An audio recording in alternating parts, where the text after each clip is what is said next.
Good evening, everyone.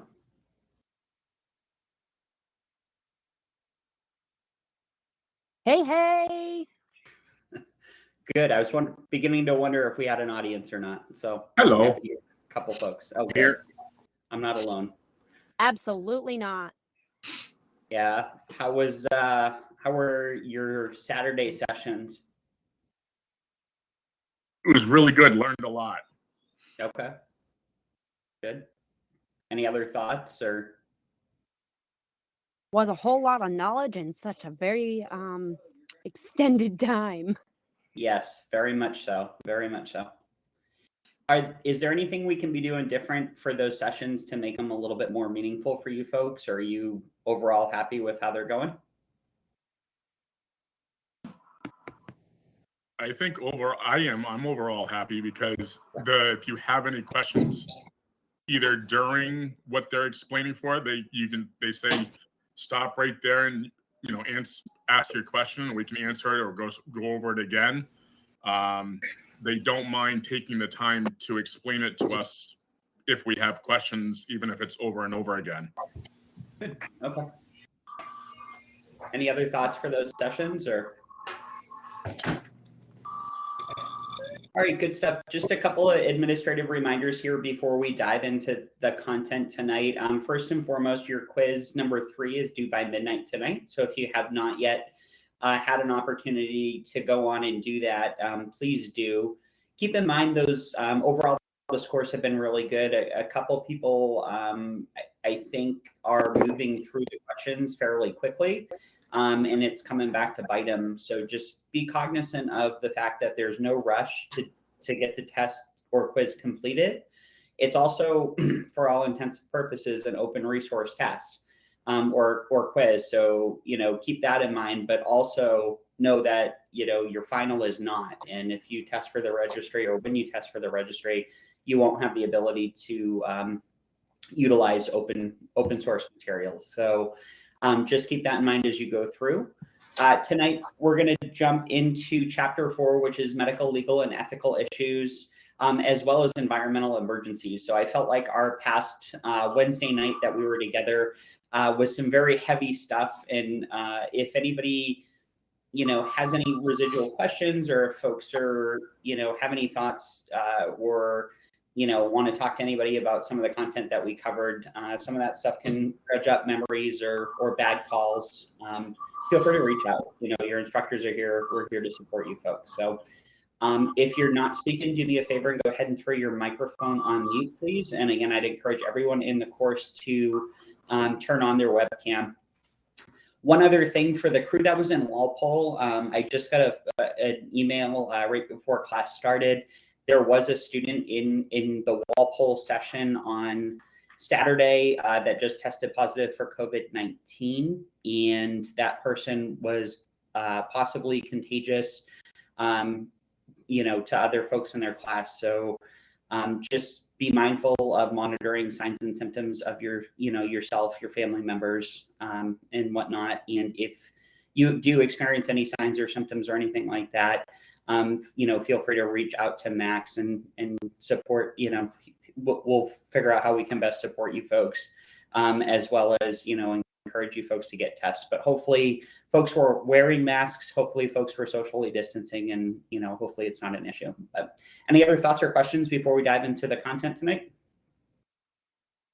Regarding that COVID, do you know where that was? That was for the Walpole crew. Oh. That would be us, Kat. I'm not showing any signs or symptoms, but I am going to test because I am going to have to test for work. So, yep. Okay, Understood. I guess I'm going to test because today I woke up and my muscles have been like dramatically hurting and my chest was feeling odd. I thought I was just having asthma, but maybe I should get tested. Yeah, so I didn't intend for this to be like a self-report session or anything like that. If you're not feeling yourself, I would definitely recommend you get tested and reach out to Max. And literally just got this information within the past half hour. So there's no way we could have gotten the information to you folks any sooner. So But again, if there's any follow-up needed or anything like that, feel free to reach out. Okay. So hopefully on a happier note here, we're going to dive into chapter 4, which is medical, legal, and ethical issues. I am not a lawyer. Okay. I went to the police academy and learned a little bit of law there, but by no means am I a lawyer, but we're going to get into this. What I'll say about the content tonight, much like some of our chapters and some of the knowledge we've discussed before, a lot of it is predicated, and I'm going to use a legal term here, on the totality of the circumstances. And essentially what that means is there's no law that's going to be applicable to every single scenario out there. And as medical professionals, it's your job as a professional to be able to navigate some of these legal, not nuances, but operate to be able to operate within the confines of the law and to know when to apply these principles appropriately. What I'll say to preface this entire unit is, when in doubt, call med control. Start treating the patient and call med control. If you see questions that are like, if you're unsure of what to do, treat the patient and call med control, because ultimately the buck stops with them. So some of the things that we're going to jump into tonight here, we'll talk through consent as well as refusal of care. And these can be tricky topics. There's a couple core elements to consent, and we'll dive into what those are. We'll talk a little bit about confidentiality, advanced directives. I'm hoping some of these terms aren't foreign to you folks. I'm hoping that some of you maybe have some real world experience you can draw upon, have been on calls, things like that, and seen some of these and are able to share some of that stuff. We'll also talk about what a tort and some of the criminal actions around the legal process are.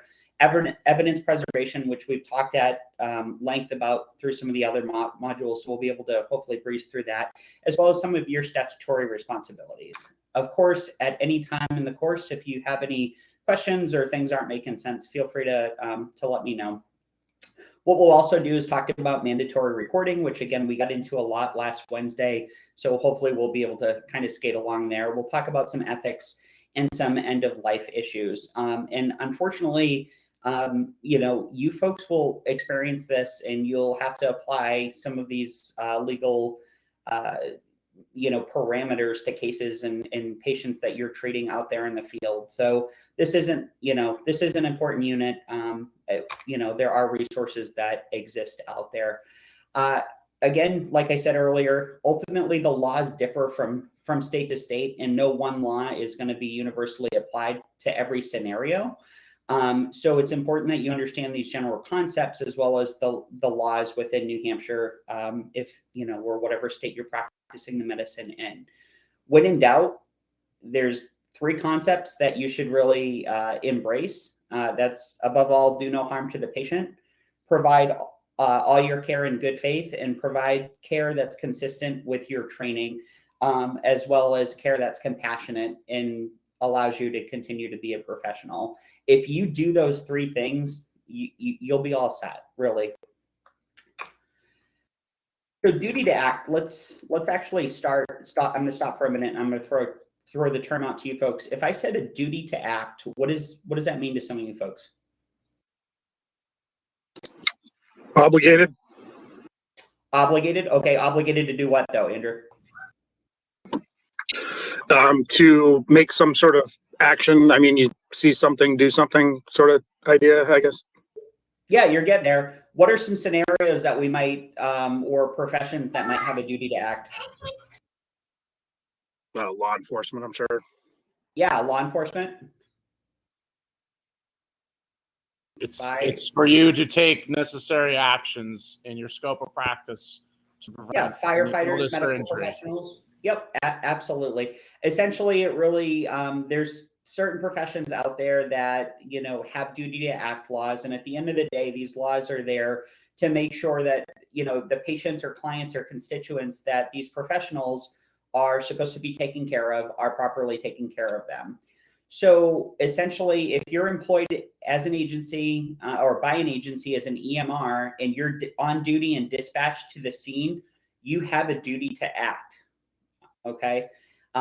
So if you're scheduled, if you, some instances, if you're in uniform and you're, some jurisdictions say if you're in uniform you're obligated to stop what you're doing at that point. If you're on duty, proceed quickly to the scene and provide the emergency care that you can within the scope of your training and the available equipment that you have.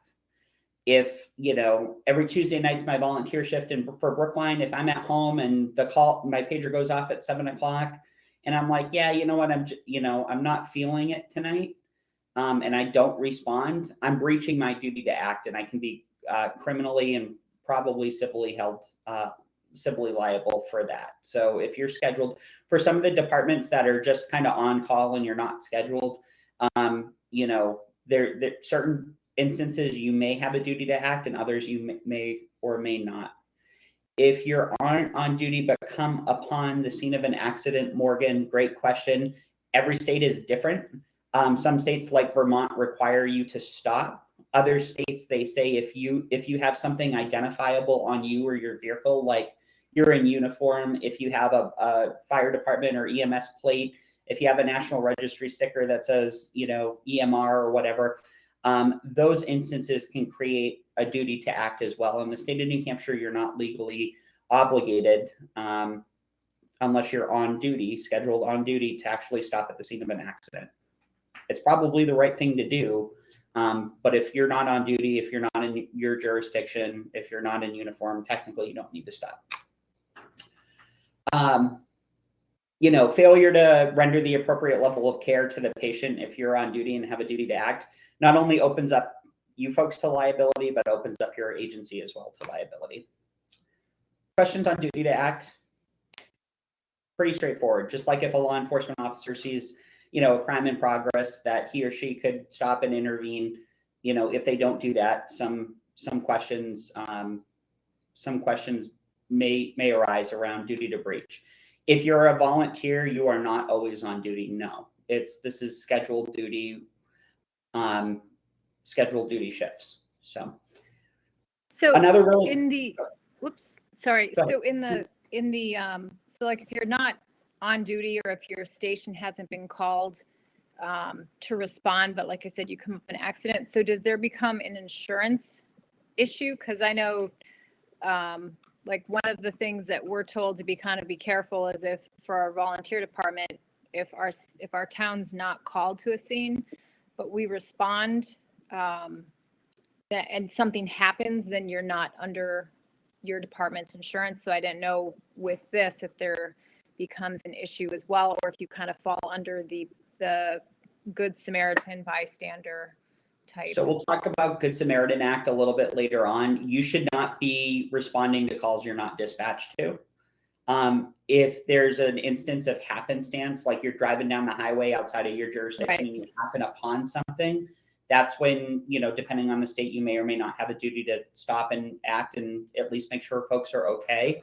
But if you're at home and you hear your scanner go off and it sounds like an interesting call the next town over, and it's 2 miles down the road from your house, you can't call, jump and go there. You can only respond to calls that you're dispatched to or you happen upon. That answer your question, Morgan?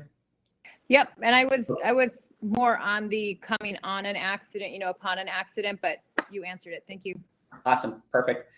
Another really important concept here, and I've kind of alluded to it throughout the night here, is what's known as a standard of care. And the standard of care talks about the manner in which you as emergency medical professionals must act or behave. And in order to meet the standard of care, there's really 2 criteria you have to satisfy. You have to treat the patient to the best of your ability, and you have to provide care that's a reasonable, prudent person with similar training would provide under similar circumstances.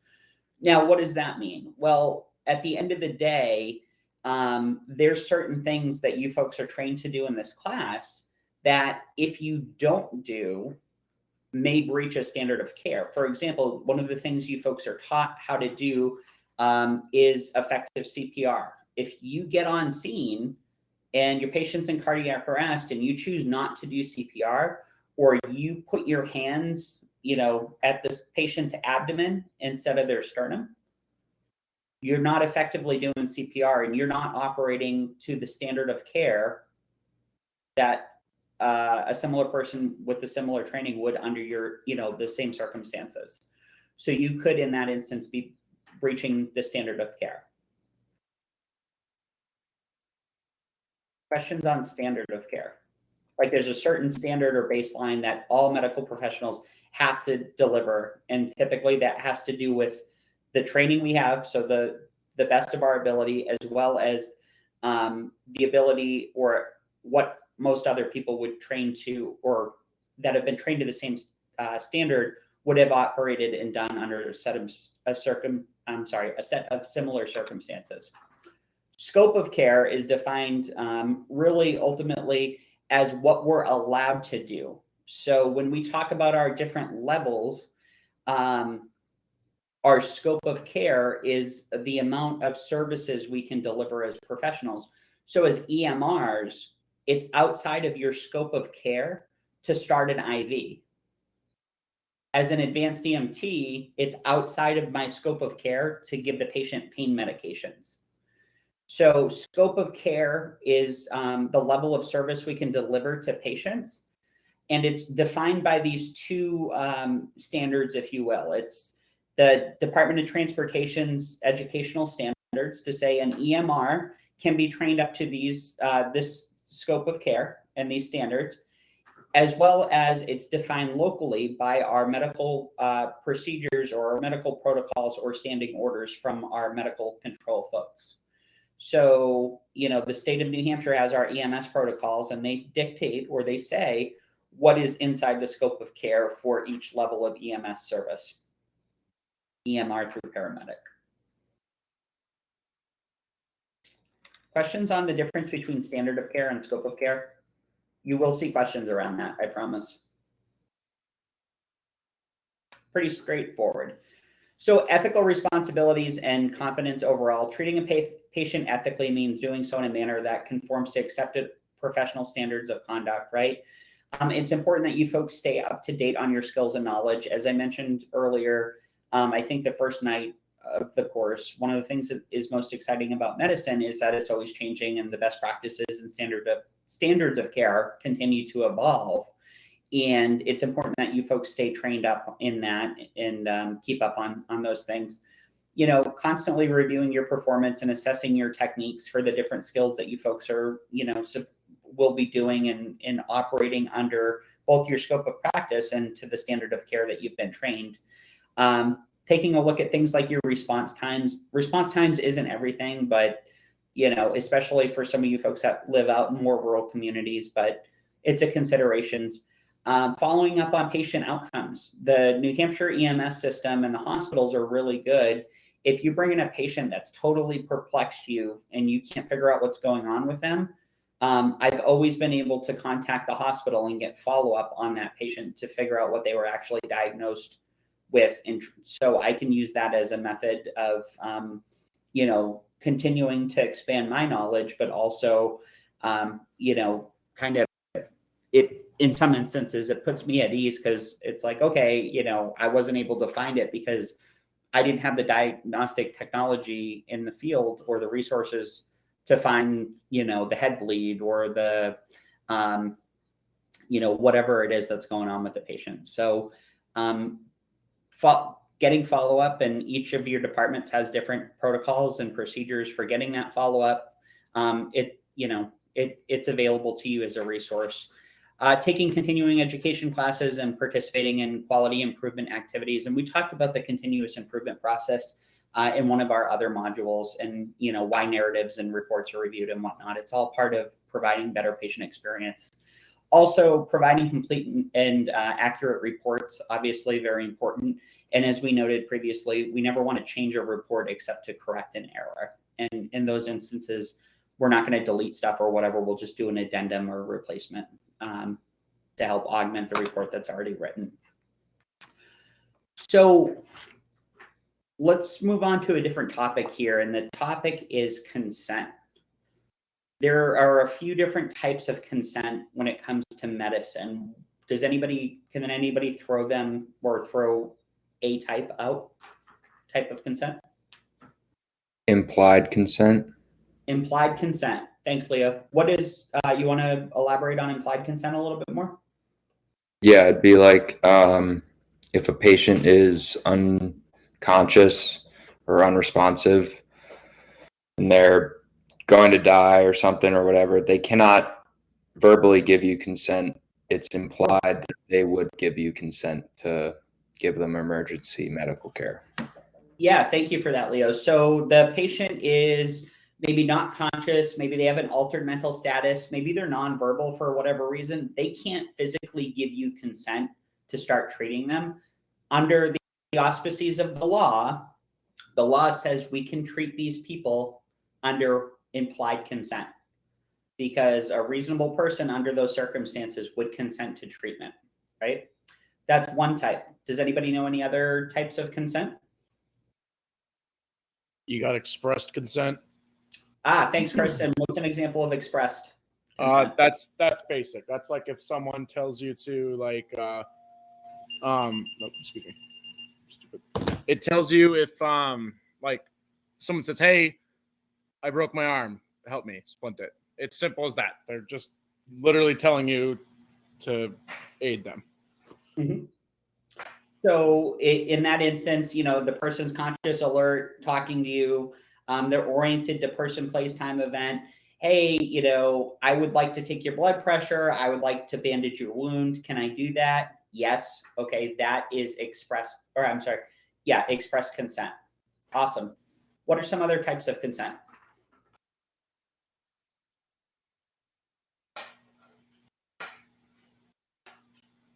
Parental consent. So we get thanks, Morgan. So we get into talking about minors. So in the state of New Hampshire, anybody under the age of 18 is considered a minor, and we don't start treatment of minors until we get permission from the parents. Or if we're unable to reach them in a timely manner, then it's implied and we can start providing immediate treatment to those folks. There's two exceptions to that rule in the state of New Hampshire. Not that you need to know this for the test or anything like that. But there's two groups of minors that we can treat. The first are what are called emancipated minors. And those are minors, people under the age of 18 that have actually gotten an emancipation order from the court to say, hey, I'm independent of my parent or guardian. I can make decisions for myself.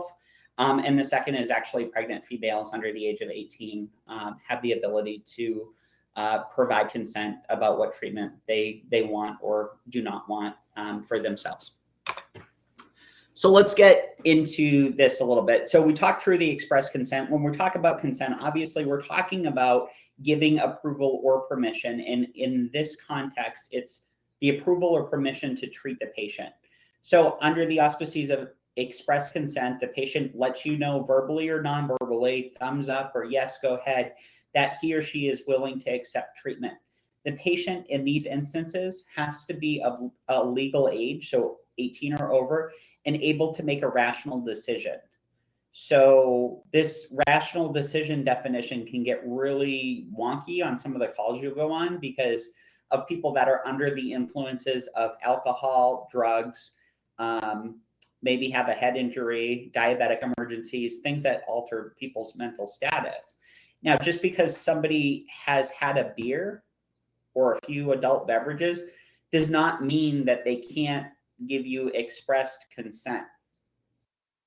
There's that fine line of what a rational decision is, and that is, unfortunately, I don't have a cookie cutter answer for you folks to take with you for every single scenario, but this is the part where you folks come in as medical professionals and clinicians to make sure that if you're, getting consent from someone and you're using that rational decision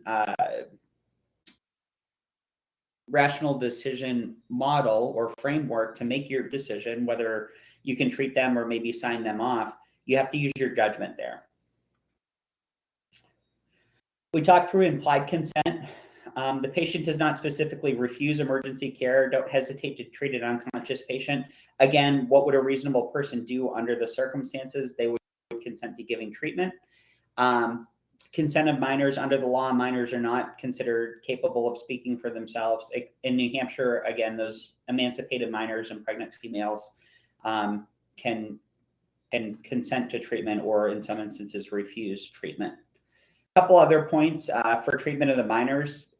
I mentioned earlier, technically you're supposed to wait to provide treatment to a minor until a parent or legal guardian gives consent. Again, if they're bleeding out or if it's a true emergency situation and you don't act in a timely manner, and it may have a detrimental effect on the patient, then those are the circumstances you can step in and start to treat the patient.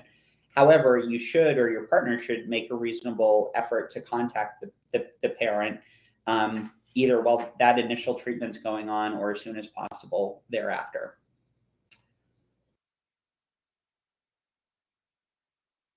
Consent of patients with a mental illness. Again, this can be a little bit tricky and challenging, but if the person appears to be a threat to themselves or others, you're going to place the person under medical care, even if it's actually against their will. The moment somebody makes a suicidal or homicidal statement to you, they're either going with you or going with the police. There's no in between there. So if people make statements like that, then we need to have them transported and evaluated.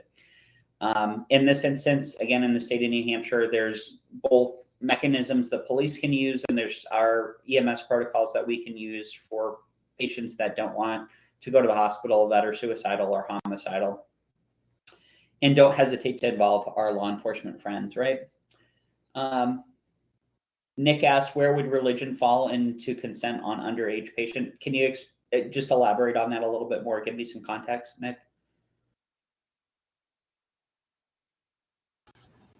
Sorry. So say we have a patient that has a religious aspect, that there is something of that matter that you can't touch the patient if they're bleeding of some sort, and they're depending on a religion of that matter without a parent present. Are you asking what to do in those instances, or? Yeah, I mean, what would that fall under? Obviously we couldn't touch the patient due to that aspect. I mean, would that be up to law enforcement? Would a reasonable person stop the bleeding in that set of circumstances? We'll talk after. That's okay. More confusing. Yeah, no. I'm or if you, I'm happy to, when we break, chat as well. And then you mentioned parental supervision. Oh, without parental supervision. Okay. Let's come back to that. When one of the riskiest things you folks will do in EMS, I promise you, is actually obtaining patient refusals. And this comes back to bite people in the behind if it's not done properly. So in order to get a proper refusal of care, the competent adult, they have to be competent, has to understand by refusing care and the appropriate treatment, the reason the treatment's needed, the potential for risks if the treatment is not provided, and any alternative treatments that might help. You're really setting yourself and your crew up for failure. So in order to refuse medical treatment or go to the hospital, they have to be an adult or, parent guardian of someone, and they have to be competent. So again, just because somebody had a beer doesn't make them incompetent to make that decision. However, if you leave them and without fully explaining the risks and consequences and everything else, and they are not, they fall on a snowbank and go unresponsive and die, because they've had too much alcohol or whatever, then that could be a very bad day.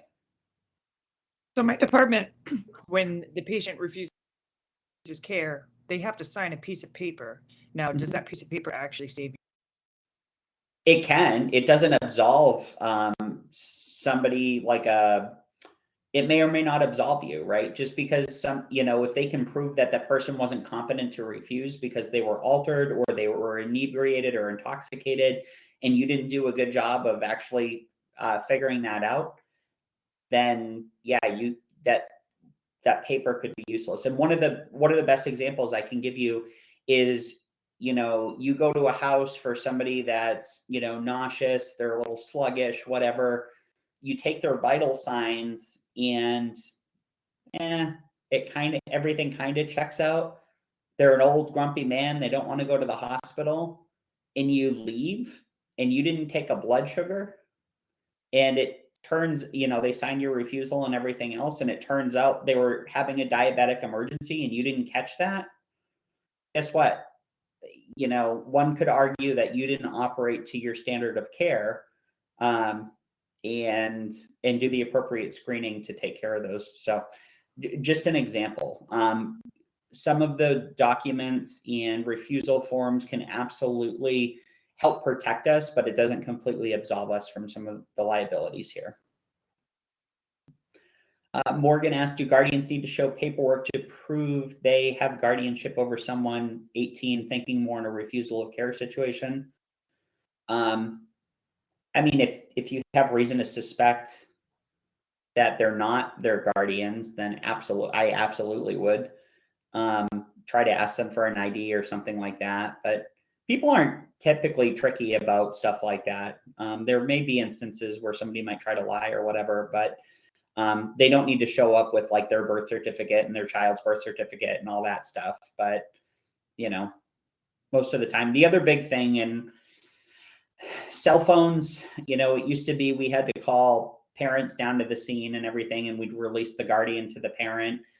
Cell phones have been a blessing and a curse because the parent's like, okay, well, if they don't want to go to the hospital and all their vital signs check out, go ahead and let them go. Like it creates some unique legal challenges. And what I would say is defer to your department's policies and procedures around both treatment of minors as well as refusal of care and what your department requires. I know in AMR, when I worked for Nashua in Manchester, it was more of a pain in the ass to get a refusal than it was to actually drive the patient to the hospital, because you had to explain it to the patient like 4 times, all these factors, you had to explain them 4 times. You had to document it in like 16 different languages. You had to call your supervisor. You had to call like the supervisor's mother. It was like, you know what? They made it so cumbersome because they wanted to make sure you were protected and they were protected, that at the end of the day, it was easier to just try to convince people to go to the hospital with you, to be honest with you. So, but different departments, different agencies have different policies and procedures. So, yeah. Of course, we're going to document any decisions and follow your protocols for refusal of care. So any other questions or thoughts around that? We're moving quick. I like Human it. trafficking. Please, what's that?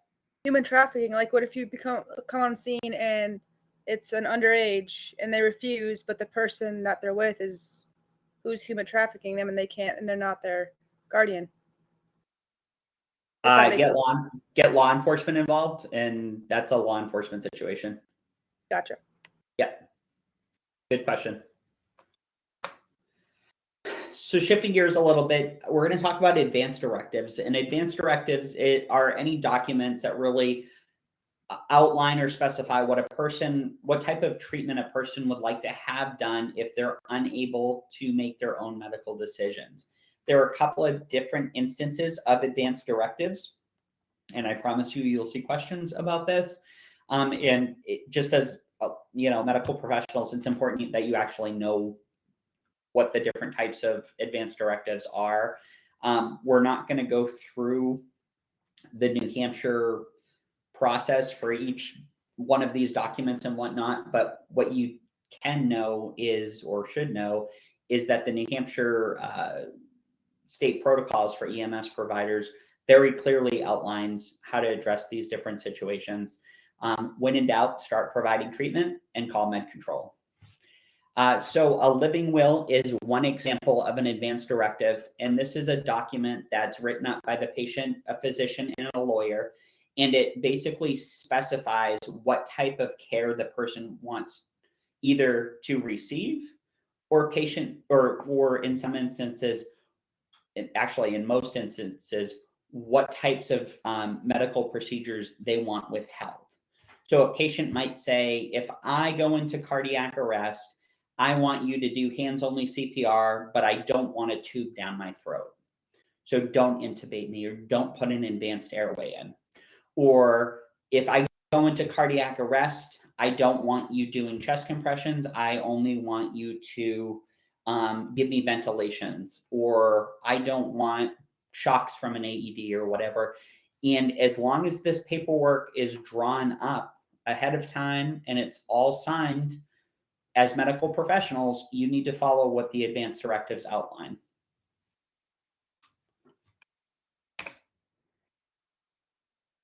Another example of an advanced directive is a durable power of attorney, or DPOH, durable power of attorney for healthcare.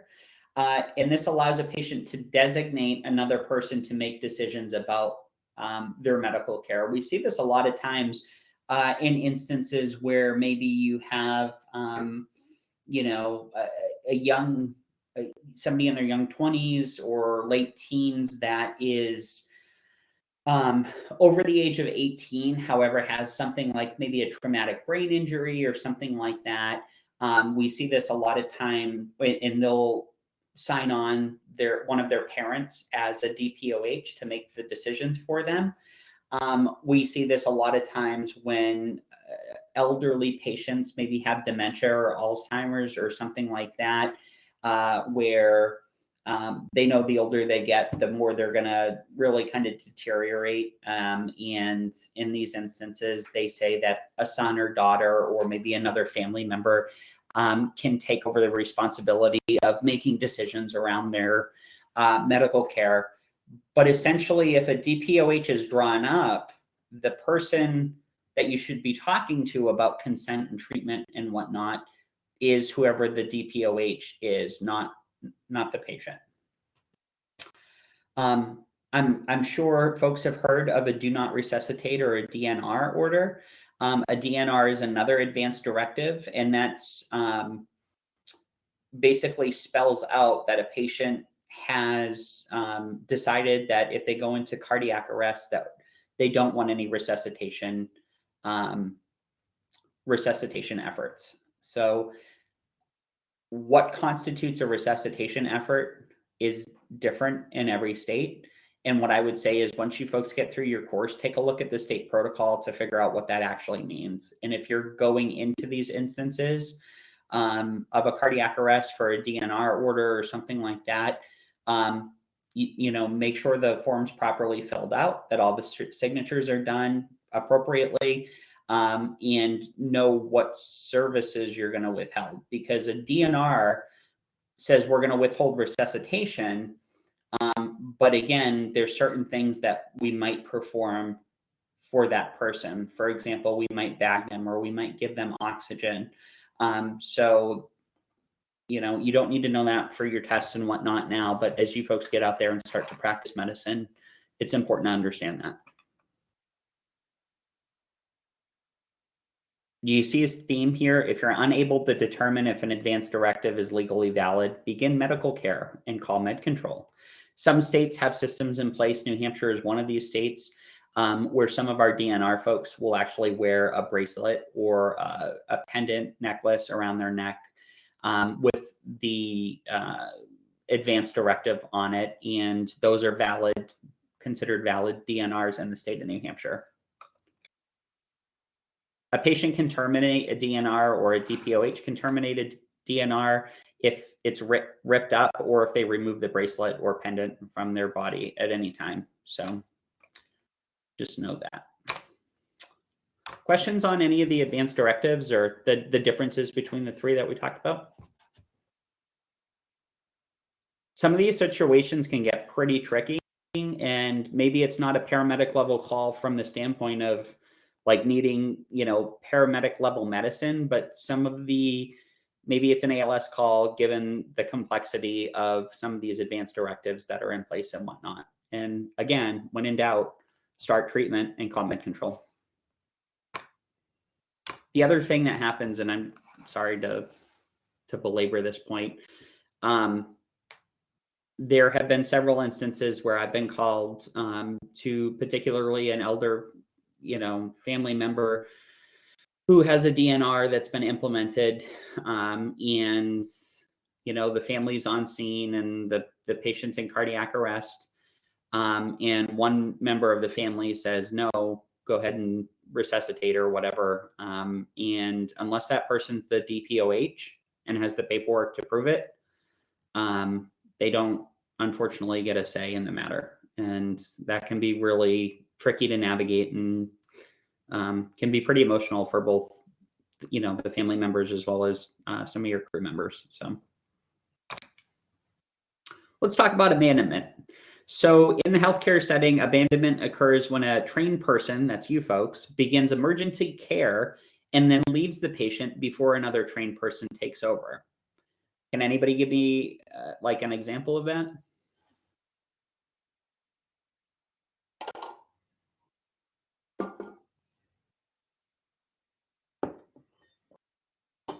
Bueller. All right, I got one. Say there is a, let's see, I'm thinking of some type of like violent related situation or whatever. Like if you start care on somebody and then there's some other party that comes around and threatens, I don't know, maybe threatens you or something like that. I'm wondering that sort of situation. At that point, I think your safety's in mind first, isn't it? Yeah, you can definitely argue safety in a situation like that. We see this if you get called to like a scene where there's multiple patients and you get there, your first patient, you start to treat them and then you like walk away from them and go to treat somebody else. There's a difference in a fine line between triage, and this isn't the unit that we talk about triage. But when you get to a scene where you have multiple patients, you need to start off by sorting who needs the most immediate treatment and attention there. And basically you don't want to start care and treatment of one patient and then just walk away from them. The other instance of abandonment, and Andrew just hit the nail on the head, is if it's a paramedic, an advanced EMT, an EMT, a higher level call, and I get there with one of you and I say, oh, you know what? I'm going to give this call to Andrew, even though it's an advanced level call or an EMT level call. I could get charged with abandonment and I could be found guilty of that because, the needs of the patient are at the level of an AEMT or an EMT, a higher level than our EMR is able to provide. So if you get into services where you're working with higher level providers, don't be surprised if they don't triage a call down to you because of this kind of abandonment factor here. So once you've started treatment, you must continue until a person who has at least as much training arrives and takes over. So this is a really important part. And again, this kind of goes into what I just said about, if it's a higher level call, I can't walk away from it until another advanced EMT comes on scene. I can transfer care at that point, or a paramedic, because they have a higher scope of practice and standard of care that they can deliver to the patient. If I give care of my patient over to one of you folks and they needed an IV and they needed Zofran and they needed all this stuff, I could definitely be found guilty of abandonment. So not a good day there. Morgan said clearing a patient who shouldn't have been cleared. Not really an abandonment thing, maybe more of a scope of practice, or a more negligence, and we'll talk about negligence in a little while here. So let's table that one. Dead people at the scene. If you see dead people, if you see signs that a person is alive, you should begin providing care. You can't assume a person's dead unless one of these conditions exists. We call these the signs of signs of death. Decapitation, so their head's been removed. Rigor mortis, they're stiff. Tissue decomposition. So if, they've been out in the elements or they've, they're inside and it's been several days or weeks, after a while, our cells start to decompose. That's an indication we don't have to start treatment. Or dependent lividity. And again, what we'll see is pooling of blood because, gravity works and pulls the blood down towards the ground and whatnot. So on their backside, on their bottom, if they're on their back or if they're on their stomach, a lot of times we'll see lividity. I wish this presentation had pictures because it's kind of cool to look at. People dead at the scene. If any of the signs of death are present, consider the patient to be dead. It's important to know your protocol for both your state and your department when you're working with dead people on the scene.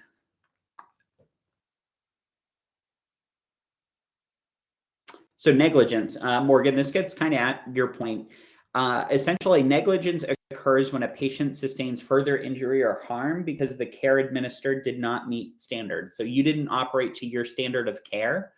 And the example of that diabetic I gave earlier, if I didn't take a blood sugar and the patient had an emergency and hypoglycemic emergency and died from it, I could probably be found guilty of negligence in that situation.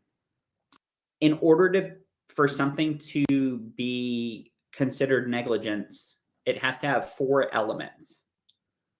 Number 1, you have to have a duty to act for that patient. What does that mean? Well, I have to be, we talked about duty to act earlier, right? On duty, I'm in uniform. I have to have had a duty to act for that patient. And a lot of times, not a lot of times, sometimes what will absolve us of some negligence is in instances where we're operating as good Samaritans and don't necessarily make the best decision. One might be able to argue that we did not have a duty to act. The second is you have had to have breached that duty. So the most common breach of duty is for EMS providers probably is that we didn't operate to our standard of care or our scope of practice. And we didn't do the proper diagnostics or we didn't provide the appropriate treatment. Causation is the third element. They call it proximate cause. And essentially what that refers to is any resulting injuries or harm. So the 4 elements of negligence, and I promise you'll see these again, are duty, breach, causation, and harm. So by not treating the diabetic or not doing the diagnostics appropriately and the patient dying, I was on scene. I had a duty to act. I breached that duty because I didn't take up their finger stick blood glucose level. That caused the patient to then have a diabetic emergency and die. So in that instance, I met all 4 elements of negligence. This isn't a real world example, by the way. I'm just throwing it out there. So duty, breach, causation, and harm, 4 elements of negligence. So Morgan, to your example about a patient who shouldn't have been cleared, if the patient's involved in a car accident, you get on scene, you're holding C-spine. I get on scene as an advanced EMT, and under the state protocols, I'm allowed to, provide a spinal assessment to see if we need to continue to take spinal precautions or not. If I don't follow that assessment flow the right way, or the patient's incapacitated, but I do the assessment anyway, and I said, yeah, I know we did the assessment, but we're not going to continue to take spinal precautions, and that further causes injury or harm to the patient, that is negligence. Thoughts or questions? Isn't the law fun? Confidentiality, HIPAA, right? Everything's HIPAA. Now, most patient information is confidential to include patient history, your assessment findings, treatment provided, and your communication with the patient. Information should be shared only with other medical personnel directly involved in that patient's care. What I'll say is some services will do rounds or case reviews, unless people absolutely on your department have a need to know like who the patient is and their date of birth or whatever, like try to redact that information and pull it out. Like you can still have a very meaningful dialogue around, sharing the assessment findings and the treatment and whatnot without identifying who the patient actually is. So just trying to respect the patient's privacy, as well as maintaining, confidentiality. This also means we don't share things with our wife or husband or significant other, neighbors, friends. Hey, I heard, and for you folks that live in small communities, people A, listen to scanners, or B, they'll see the ambulance or your cars at neighbors' houses. Oh, I saw you at Mrs. Jones' house or whatever. How's she doing or what happened? Sorry, I can't talk about it with you.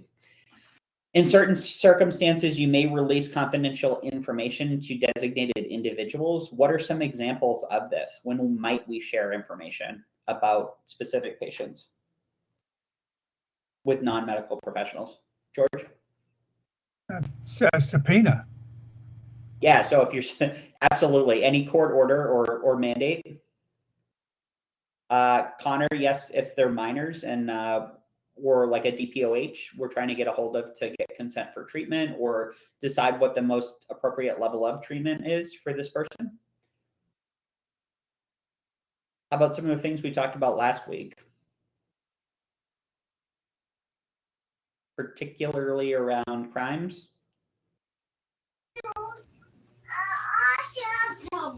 Mandatory reporting. I'm sorry, Leo, go ahead. Like mandatory reporting stuff of like sexual assault or domestic violence issues, rape. Absolutely. Abuse or suspected abuse of elderly, minors, various populations, human trafficking examples. Those are circumstances in which we can share confidential information with folks that aren't directly connected to the patient's health care services that we're providing. In 1996, they passed the Health Insurance Portability and Accountability Act. And essentially, this strengthens laws for the protection of the privacy of healthcare information and safeguards patient confidentiality. This is really more to actually do with like faxing of documents and like electronic medical records than it is talking about, Mrs. Jones and her, gastrointestinal distress or whatever. But a lot of people think of patient confidentiality and they're like, oh, HIPAA, everything's HIPAA. Everything's not HIPAA, but we still have requirements to maintain confidentiality of the patients. So.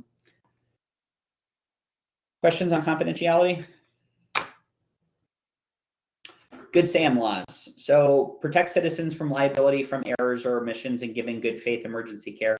Again, there's a few elements to Good Samaritan laws. One of them being you can't have a duty to act.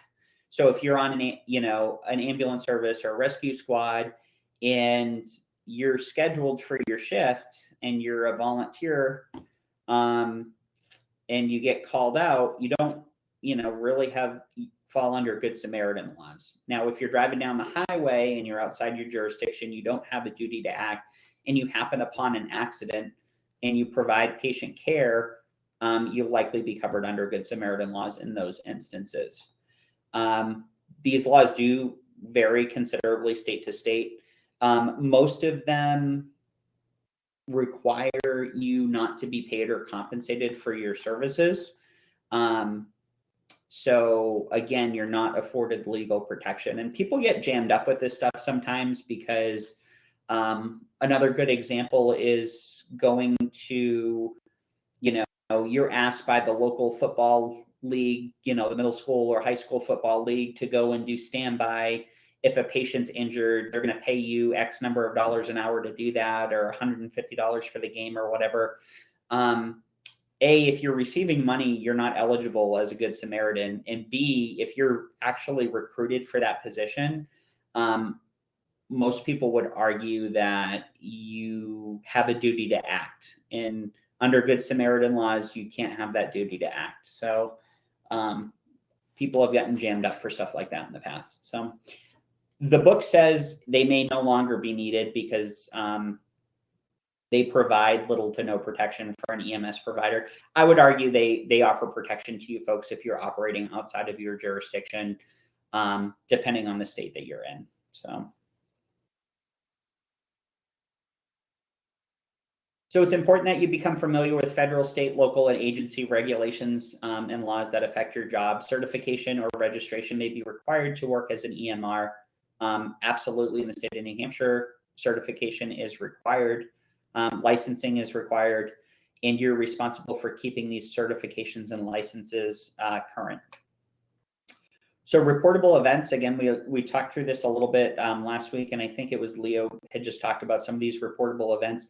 Depending on the jurisdiction you're in, you may be obligated legally to report things like knife wounds, gunshot wounds, motor vehicle accidents, suspected child or elder abuse.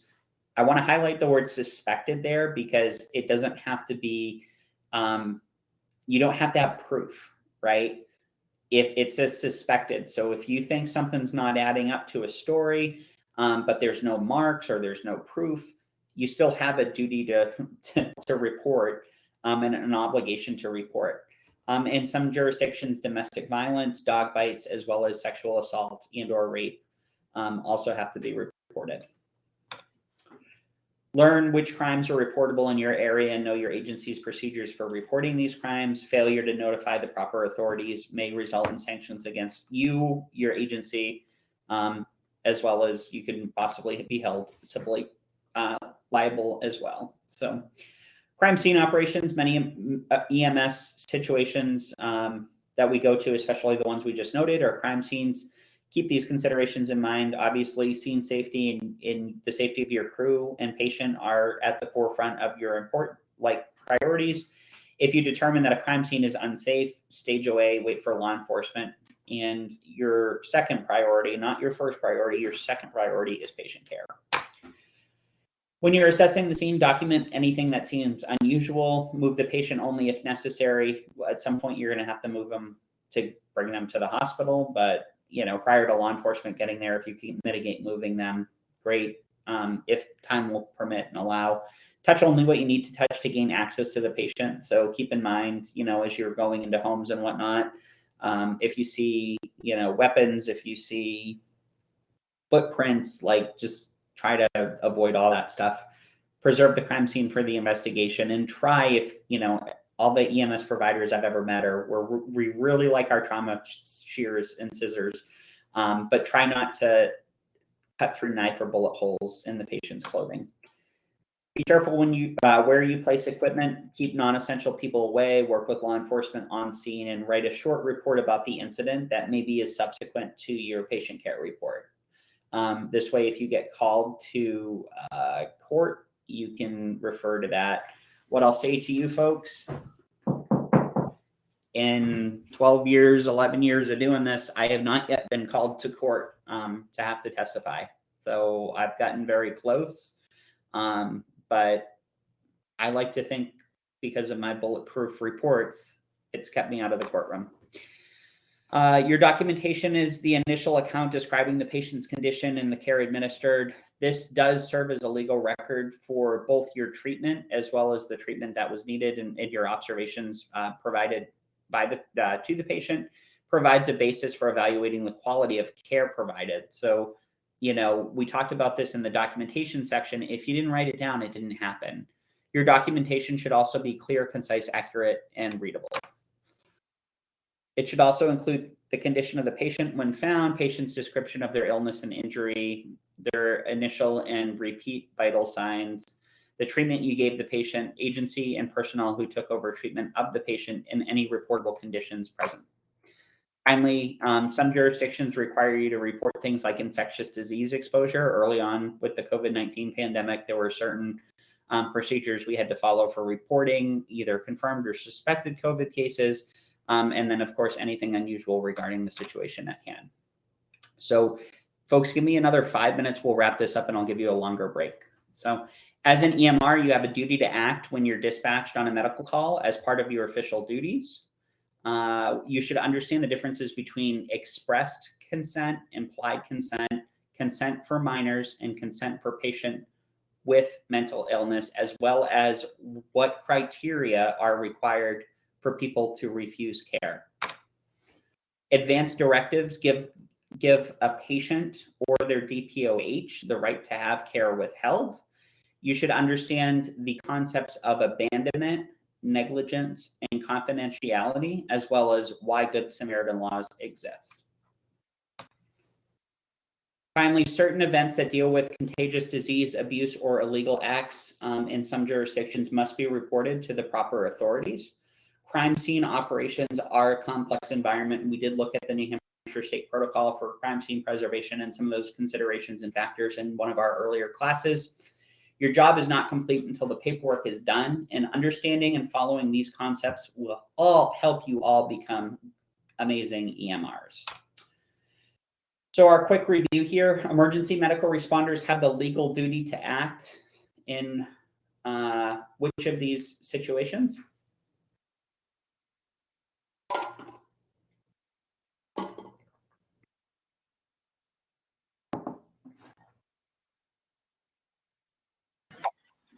I'm gonna go with D.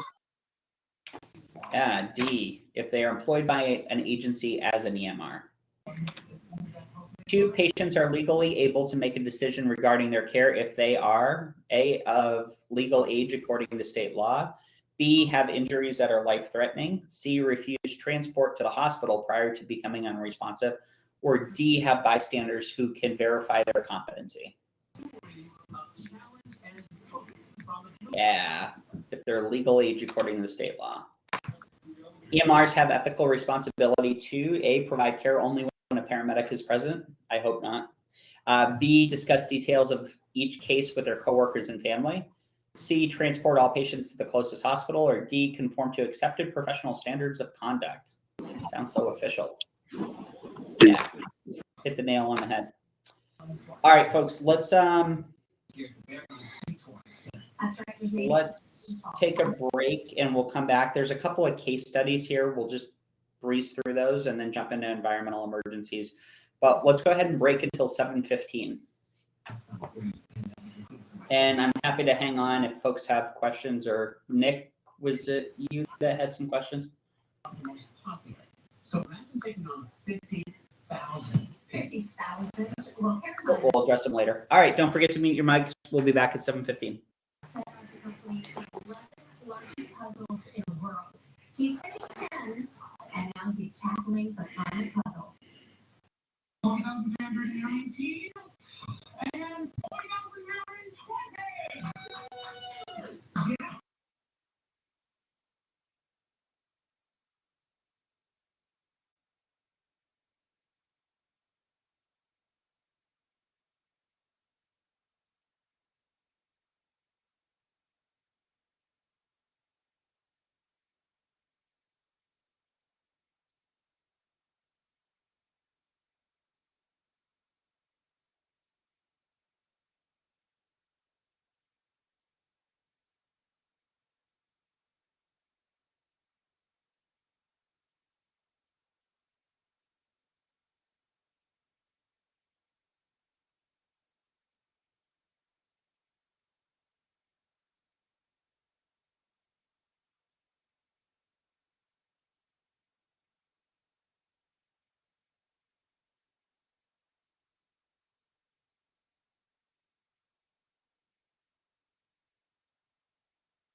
All right, folks, I have 7:15 here. Let's start to think about bringing it back. Here's an opportunity in the course here for you folks to actually, apply some of the skills and some of the things that we've talked about. So I'm wondering if, based on the scenario or the case study here, if a couple people wouldn't mind sharing what they would do, and if there's any disagreements or arguments, keeping it civil, I'd love to hear a little bit of a debate, if you will, about the merits and just kind of see how this all shakes out. And then I'll tell you what I think I would do under those circumstances. So case number one, you're driving home through your town after having a few beers with friends from the station when you come upon a motor vehicle collision and you decide, do you stop or not stop? So I'm curious to know, is there anyone here? Go ahead, Bernard. I'll stop. I would assume stop, call 911, give them the information you can. Do not come up on the scene. Do not Okay. assess it. So you'd stop, but you just relay information. Pretty much. If I had any alcohol at all, it's a no-brainer for me. There's nothing I can do. Okay. Even if it was just one or on my breath, it is Sure. enough that if I went up there and made any decision and things got worse, that's my ass on the line. Oh, absolutely. Thank you for that. Bill, you came off mute. Yeah, minute you put the drink to your mouth, you're off duty no matter what. Okay. And So you both at fire level, EMT level, or police level. Mhm. You are minute the beer touches your mouth, you are off duty. okay. So would you even stop or would you just keep going? I wouldn't stop. 'Cause Okay. What kind of like accident is it? Well, you don't know. It's a 2-car motor vehicle accident. The cars are smashed. All right. I You don't know if stop, there's I injury or call not. 911 and say what I see, and I mean, what do we got? What's going on? Okay. Is the car on fire and there's a baby just like dangling from the window and like no one's there to go and grab the baby? Yeah, I'll probably run out and grab the baby, but yeah, I'm not gonna drink and drive and start pulling out somebody who's dead out of a car while there's other people around. I mean, there's a whole lot of possibilities. Well, you really shouldn't be drinking all kinds of beers and driving at the same time, anyways. So 100%. So that's why this case study is kind of like, what the hell? Well, Doesn't so really let's make- it's assume kind that of you're a- under. Let's assume you're under the legal limit. I If still I'm wouldn't under stop. the legal limit and I see a car accident that there's gasoline pouring out of the bottom of it and it may spark and fire and there's just someone sitting there, it's not really that hard for me to say, hey, get out of the car and go into the shoulder lane and stay out of the traffic. That's not illegal. Okay. yeah, so Catherine? my thought process is, I'm not going to be driving if I'm over the legal limit. If I have a beer, I've done that before. I mean, you got to get to and from a bar or whatever, but beer, maybe 2 beers at tops. I know how it metabolizes in my body. I'm gonna stop and I'm gonna help. If there's multiple motor vehicles involved, if there's one even, I mean, I'm just gonna stop. Catherine, you came off mute or you threw your hand up. Anything to add or? So I have a question regarding this. Sure. I honestly don't know what I would do, to be perfectly honest, because it's one of those situations that I hope to God I'm never put into that sort of scenario. But Mhm. under that, wouldn't that be almost like a malpractice lawsuit potentially? Because if the patients were semi-conscious and they smelt that alcohol on your breath in that attempt of you trying to help them. Before I answer that question, is there anybody that would stop and start to render care, like take a set of vital signs, or is there somebody that wants to argue the point? Absolutely not. Do like a life-saving maneuver, like pulling out of a vehicle. If like shit's about to explode. You know what I'm saying? But if you've got somebody that clearly is in a cardiac arrest, you know, and you go on and like try to like do something about it, you're pretty much saying goodbye to your career when, you know, actual like law enforcement and EMS arrive, because they're just gonna see you, smell you, and that's the way it goes. I think the problem with stopping and rendering any kind of care, you are on the active duty at that point. And if you mess up because you're not fully thinking, there's a lawsuit right there. So realistically, I think a 911 call to report it in and to keep going on your way, because you find yourself with all those legal things we just talked about. I agree on that too, because then it's a judgment call. Stop and see if anybody needs help, but you know that there's other bystanders and good Samaritans out there that are going to help out anyway, whether you want them to or not. And then you can call in certain things and use your expertise, because then you can tell the dispatcher specific things on what has happened.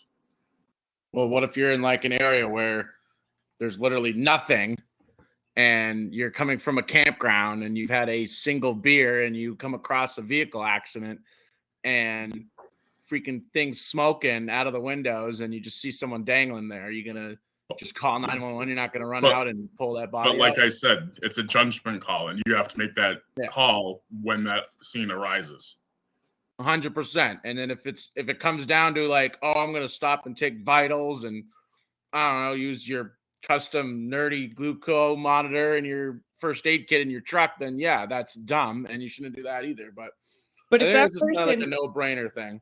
the moment you touch that person, though, you are to be taking care of them. You will be abandoning them if you don't finish through. So you realistically don't want to get involved if you've had any alcohol in your system. Well, if I see somebody in a burning car and I'm driving down the road after my one beer and I pull them out of said burning car, then I don't mind facing the. If that patient dies, for some stupid reason, then you're going to be at fault for it. What if And the then they can patient test your dies? blood. What if the patient dies because you didn't do anything? Because you're gonna watch that patient die from smoke inhalation. At least then it won't be on your hands legally. Well, then that's like, what's the point of the job? I don't agree. So some would argue that the argument for a duty to act could be argued on both sides, right? It very clearly states that we're driving home through our hometown, so it's our organization our agency that we work for. You know, we're under the legal limit from an alcohol consumption standpoint. And you need to decide, am I going to stop? And if I stop, how far am I going to take my patient treatment and patient care? Or am I going to do any at all? That argument could be made from both sides. It really could. You know, there is no one size fits all answer. I'll tell you folks what I do. 12 hours bottled with throttle. If I've been consuming alcoholic beverages, I will not go on a call from at least 12 hours from the time I last had a sip of beer or alcohol. I don't play the game. It's not worth it to me. You know, my shifts are scheduled though. Like I know when I'm on call, so it's very easy for me to say, you know, I'm on call at 6 o'clock tonight, Monday, Tuesday, and Friday or whatever. I'm not going to drink on those days and whatever. For you folks that are on services that are more like call members or volunteer members, I know like that can be really hard, especially, you know, if you've had maybe an adult beverage or a glass of wine with dinner and now all of a sudden the pager goes off and it's a second call or a third call, or nobody else is there and you're not able to roll the ambulance. You know, you need to figure out what your threshold is for that. And you know, what the totality of the circumstances are. The first answer as far as, you know, stopping, calling for help, relaying information to dispatch is, I think, probably a good call, barring any, you know, imminent, the person's bleeding out and you have a tourniquet, can you give the person the tourniquet, or can you give the tourniquet to somebody else and have them apply it? There's no one size fits all solution. Case study 2 is the same parameters, except you're in a neighboring town. And I think from what I've heard from this group here, it doesn't matter what town you're in, because the same principles have, you've already been applied. Does the town or the jurisdiction you're in, does that sway anybody one way or the other, or no? Nope, I'm just going to stop. Okay. Think about it this way though, too. And this is, the book says, we're all medical professionals, right? We're healthcare providers. Could you imagine walking into your dentist's office at, 1 o'clock, his or her first appointment after lunch, and you smell a beer on his breath? As patients at that point, what would you do? Would you let the doctor keep doing their thing, or you're going to call them out on it? Out. I'm sorry, go ahead. I would walk right back out. You'd walk out. Okay. Sure, I'd change dentists and whatnot, but we're talking could be possibly completely different scenarios. One could be life or death. You're then right. Again, you have a choice at the dentist's office. That's more of a probably a procedural type thing, right? I agree with Andrew. It all depends on the situation. The doctors are completely different, but if you come up to a scene, no matter where you are, you're going to help that patient as much as you can.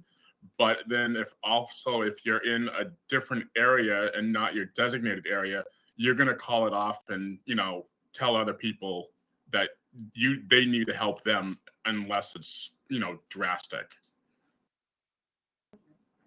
Again, the judgment call. Any other thoughts around this scenario, or Catherine, did that answer your question earlier?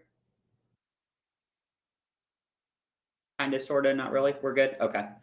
Moving on. Case study 3. You sent your state EMR license renewal in late.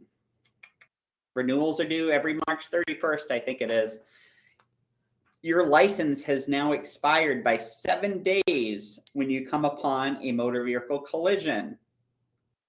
Are we stopping and rendering aid or assistance under these situations, or no? Wouldn't you be protected under Good Samaritan laws then, as you're just an average citizen? Somebody who's paying attention to the lecture. Yes, one would argue you could at So, that yeah, point. I would stop then. I was just about to write that too. But where's the statute of limitations on that? I mean, you're 7 days off. So, I mean, realistically, isn't there a fine line you're dancing with? What's the fine line? What's the difference there, Melissa? Like, what qualifies us as a good Samaritan and not a good Samaritan? Well, you were licensed. You know what I mean? You're licensed to You- practice I think- medicine, right? Up to your scope of practice. If I do a skill as a good Samaritan that's under the scope of practice for an EMR, I'm not covered because I'm operating outside of what I'm allowed to do. Right. If I'm just doing basic bleeding control, like applying a Band-Aid or a bandage or tourniquet, something that, is anybody could do that's taken a first aid course, then we're probably good under that circumstance. Basic BLS. Yeah, like super basic, like first aid stuff is Yeah. basically at that point. You would probably be covered as a good Samaritan. But the moment you start doing vital signs and stuff. Exactly. And Gonna- that's what we're trying to delineate here. You're spot on. Yep. I mean, what kind of car accident is this? Like, what do you mean just motor vehicle collision? Like, are you talking like someone got extricated or something? Like, is this like a big thing? Like, what do you mean? Like, you're gonna take vitals? You're just gonna stand there outside this busted up car and look at someone's pulse? I mean, what do you mean by like what kind of aid? Obviously, like, yeah, stopping bleeding and stuff like that. But are you gonna yank someone out of the vehicle if you start seeing smoke, fluids, stuff like that? Move it or work it, which is a big. Well, thing that's what too. we're trying to. Yeah, that's what we're trying to talk through, though. That shouldn't. I mean, why does that? I'm just playing devil's advocate here, Chris. Why does that matter? Well, I We're mean, either going to decide to operate as an EMR without a license, and start rendering care and aid to the patient. We're going to decide not to do anything, or maybe we decide, to Melissa's point, we're going to treat the patient, but through the auspices of somebody that's done first aid as a good Samaritan. I'd like to think that none of us would be lazy and let it lapse either. Yeah, Well, don't like fight the basic scenario. life saving seems appropriate. And then I don't know if like anybody in the class knows what the move it or work it rules are, but I mean, anybody can hop in the vehicle and get it out of the traffic. If there's a lot of people that at motor vehicle accidents will just get up out of their vehicles, it's not common for people to always be totally injured in an NVA. So simple things like, getting in the car and moving it, you can do that with the correct consent. That's totally legal. You don't have to be a provider to do that. Anybody can just, ask consent to, hey, can we move your vehicle? Are you too shocked to drive? Blah, blah, blah. But then you got to be careful, because say that said person that said, sure, move my vehicle, all of a sudden has some kind of spinal injury or back injury that, oh my gosh, I'm in so much pain. Oh, and there are people out there, and then you're going to find yourself in a lot of trouble. Then they'll probably fall, and you get them into a supine position. I mean, I'd be so surprised if someone says like, oh sure, move my car, gets up, and then bam, just drops. I don't know if shock could. But that's why we need to make sure if we're going to play the game, and I say play the game, it's probably not the PC way to say it. If we're going to treat the patient, first of all, we don't treat the patient at our EMR or EMT or advanced or paramedic level. We can't practice medicine without state licensure, period, end of story. We cannot perform our skills to that level without licensure from the state, current valid licensure. If you're one day out, it does not matter. If you're expired, you're expired. It is black and white. Where we have some wiggle room is what can we do from a very basic first aid standpoint. And to be honest with you, the things that are going to make a difference are at the very first aid level, bleeding control, starting chest compressions, things to that effect. Good Samaritans can do those. So just make sure if that's the route you're going to go down when you start delivering care, that's the route you need to stay. And your standard or your scope of practice and standard of care has to stop there. You can't start doing some of your EMR skills. Good conversation. Thoughts or questions around this? Yeah, I mean, like, we're not robots. Once you get into a situation like that, depending on that situation, obviously, like, just act on it. And if you're not confident in yourself, then just at least call 911 or do something, because, I mean, you're a first responder. So at the very least, call 911. Yep. Thanks for that, Christopher. At the very least, call 911. All right. So case study 4, you are in your department's ambulance taking apparently stable cardiac patient to the hospital when you come upon a motor vehicle collisions with obvious injury. This is another patient or patients. What? Do you stop or do you keep going? And no, how if you have a patient, then why would you stop and get another patient when you can only have one patient? Or did I not read that right? You can make a call fire alarm to your dispatch, be like, hey, we're just passing a motor vehicle collision, but you have a patient that was in, stable cardiac patient. You're already transporting to the hospital. You don't just stop transporting, right? Well, I'm going to build upon what Chris just said. So we just talked about it before about basically abandoning care for somebody else, right? Mm-hmm. So that would be that sort of situation.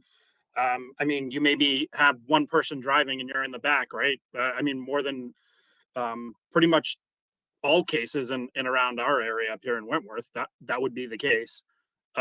So yeah, I mean, calling to dispatch to get, another vehicle out there. I mean, you don't. Go ahead. Oh, I don't finish your thought. No, I'm pretty much done. Go ahead. I was just going to say, and realistically, your ambulance that you're in at that moment of time is technically out of service because you are already in the middle of a call and helping. So I agree, Melissa. You're absolutely right. Yeah, you're not in service until you get back and everything's checked, cleaned, and restocked. Okay. Nick, you've That's been where- patiently waiting. Hold on a second, Dustin, if you don't mind, please. Nick's been patiently waiting with his hand up. Go ahead, Nick. Yeah, so I've actually come across that. It wasn't actually a transport. We actually had a cancellation en route to one patient, and on the way back, we were still in service from that call, but we came across the 2-car motor vehicle head-on. Yes, we are not treating the patient because we're not back in service, but we legally had to stop in Vermont up north per our bylaws to make sure everybody was okay and didn't need immediate care. Obviously, we didn't have a patient, but I would still probably stop, make sure that they're okay, and obviously call it in. You have one person in the back with your patient and you're driving, probably should stop and make sure they're okay before you proceed on. Wait for another unit to arrive, possibility, because your patient is stable in the back of the rig. But what about, I was gonna say, but what about your patient in the back? Like, aren't you kind of putting them on the back burner at that point for someone new? Just a thought. Not necessarily. I mean, you have an ALS, obviously, for a cardiac patient in the back, and you're an No, EMR, this says you're gonna the scenario is you, the EMR in the back, and another EMR or an EMT is driving you to the hospital. That doesn't make So if an any EMT sense. is driving, you're going to switch positions and check that out. Yeah, I was and about to EMT has say, got the a higher EMR is level to driving the check truck. out that patient. I can see if you didn't have a patient in the back of the ambulance that you might stop, check it out. But if you actually have a patient in the back, it's kind of your priority to get them to that facility that's appropriate for them, in my opinion. The other thing is if somebody had a motor vehicle accident, was conscious and saw that ambulance drive by and say, hey, we just saw an ambulance drive by, they didn't stop, would that be legal action to be taken from that patient?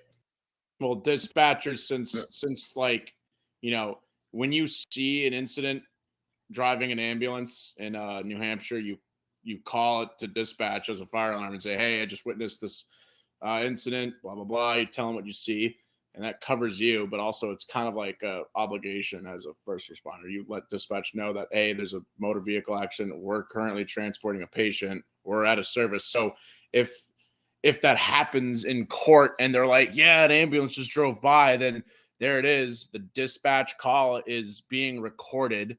They're actively transporting a patient. They were out of service and they're not going to stop, obviously. And the dispatch should know that you're already driving with a patient anyway, that the dispatch knows that, okay, we have to dispatch another ambulance to that scene. Thank you. Dustin, did you want to add anything else to that? Sorry. Go ahead. Andrew, go ahead. Yeah, I guess my thought is, Dustin just said one key thing, dispatch. I mean, we could be calling into dispatch and asking them what they, either believe we should do, or could call in to med control and maybe see what sort of instructions they would have if they think that we should continue on. That, I don't know, maybe getting some additional instruction somewhere else. Now you say apparently stable cardiac patient. Like, what's going on with this patient in our ambulance right now? Is this dude like totally fine? Yeah, that's why you're in totally the back. fine. Okay, so yeah, he's totally fine. That depends on what you see when you're driving by. You're not going to stop transporting. You're not supposed to stop transporting. But like, again, say you see a car and there's just some dude dangling from it. You see blood all over the like the door, and there's like smoke and flame and crap coming from the car. Yeah, why wouldn't you stop and, pull that guy out? I would stop. Good conversation. But it depends on the situation. I mean, these are like crazy case studies. But they're not that crazy because this happens. And I know it's happened a lot. And it's like there's so many scenarios in it though. Sure. But Chris, to go along with what you're saying, once you stop and do that, aren't you committed to stay there until another ambulance or another ALS arrives on scene? Because now you're abandoning the scene directly and your patient still is in the back, whether or not they're stable or not. You don't know that. Stable. Okay. Yep. But now let's say something happens to them and now it changes and you have to rush off to the hospital for your patient. Now you're abandoning the scene of the car crash. Now what do you do? Well, it just depends on like what has happened with the person in the motor vehicle accident. Like, Okay, all I'm I have saying a is quick it's like- question. Go ahead, Catherine. So now with what they are saying about that, knowing that there are two personnel on the rig, so I understand that one can be with the cardiac patient while the other is also attending to the other. Where are the limits that if the other patient was to become unstable, but you can't abandon? Where's the line that says that you can possibly have one of them take the other to the hospital while one stays behind and monitors until another one arrives? What? Wait, are you saying like an ambulance crew of two? Correct. Yeah, I don't think it's legal to transport in one provider in an ambulance because You have to have one provider. Yeah, you have to have two licensed providers to transport in the Okay. state of New Hampshire, regardless of what yeah. those circumstances are.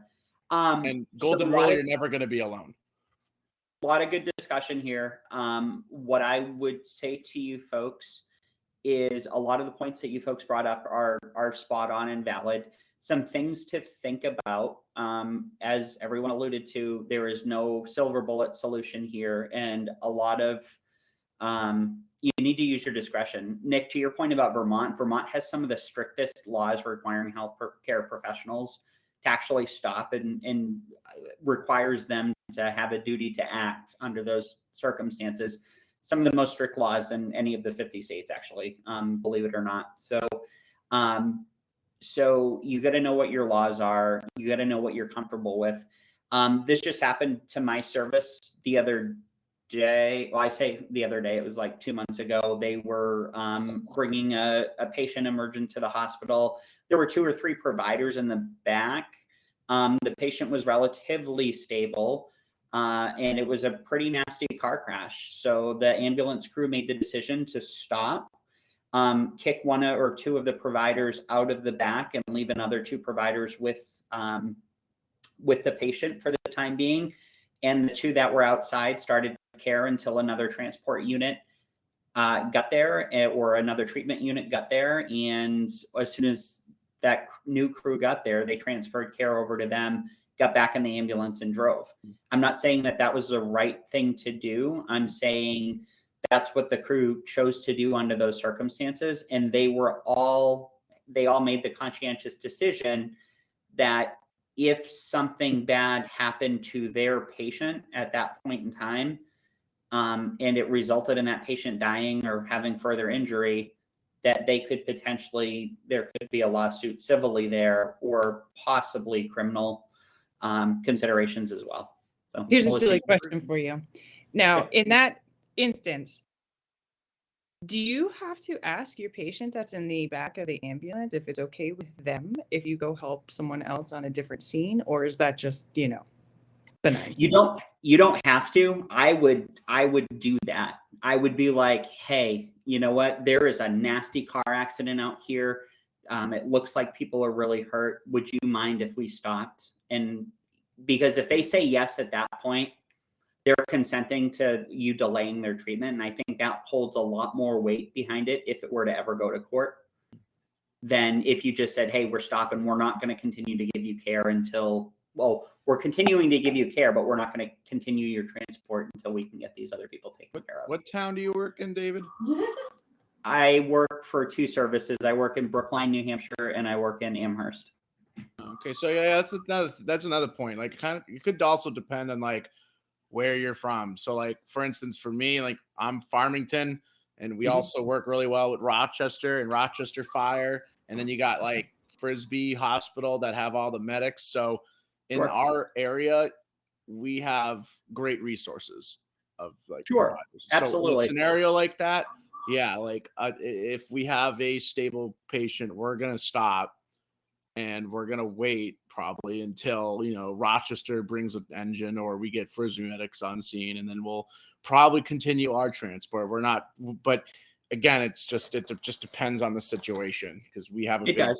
So Yep, spot on. Dustin, go ahead. Sorry. In that case, though, would you want to get consent from them, like a written consent? Because then later on, it could be he said, she said, if it went into court. It may be. There's nothing what are you gonna do? Type up a legal document on the side of the road before you go and jump out and help the other people? True. Like I just Okay. feel like, Good hey, there's point. an and I don't say that to pick on you or anything, but like No. these are the situations where time is of the essence. Either yes, they're gonna be okay with you stopping and jumping out and take, another provider jumping out and taking care of other patients, or they're not. And I think 99.999% of the time, if they say they're okay with it, like there won't ever be any issue with it. Okay. Just it goes along with that fancy little thing that we keep saying. If you don't document it, it never happened. Exactly. Yep. That's the place you document it. Thank you for that, Catherine. And you would even want to document the delay in that instance. We're not trying to hide things from the reporter or whatever. If you stop to help other people at the scene of an accident or something like that,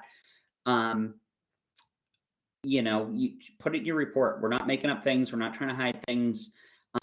What can be very infuriating, and it just happened today in Brookline, there was a nosebleed call. Somebody had a nosebleed and called 911. And so both our paramedics who work Monday through Friday went on that call. And then we had a really serious call in town, and they couldn't get a second provider to roll the second ambulance. And unfortunately, our two paramedics were already committed at that point. We didn't have crew members, so we had to call mutual aid. It's really frustrating when stuff like that happens, but it is what it is. So great conversation. All right, pushing on. I think this is the last case study. Case study 5, you are called to a shooting during a drug raid. Shots were fired. A police officer from working the same shift is shot in the thigh and is screaming in pain. A suspect is also shot in the chest. The suspect looks at you but cannot speak. Who do you treat first and why, and what criteria would you use to decide? And I want to hear from... Go ahead, Catherine. I would say the police automatically. Okay, so you say police automatically. I want to hear from a couple other people we haven't heard from before. Regan, you put a question in the chat. What if they aren't okay with stopping? That other scenario, use your discretion. But do you have any thoughts, Regan, as to who you treat first in this instance? The cop or the suspect? The cop, okay. Danielle P, any thoughts? It sounds terrible, but I'd probably treat the suspect first because he's probably in worse condition, and it's our responsibility to stop them from, no matter what the circumstances. My job is just to treat the guy. So okay. Melissa says the person that's in the most life-threatening condition. How about Matt LaFlamme? Matt, any thoughts who you treat first?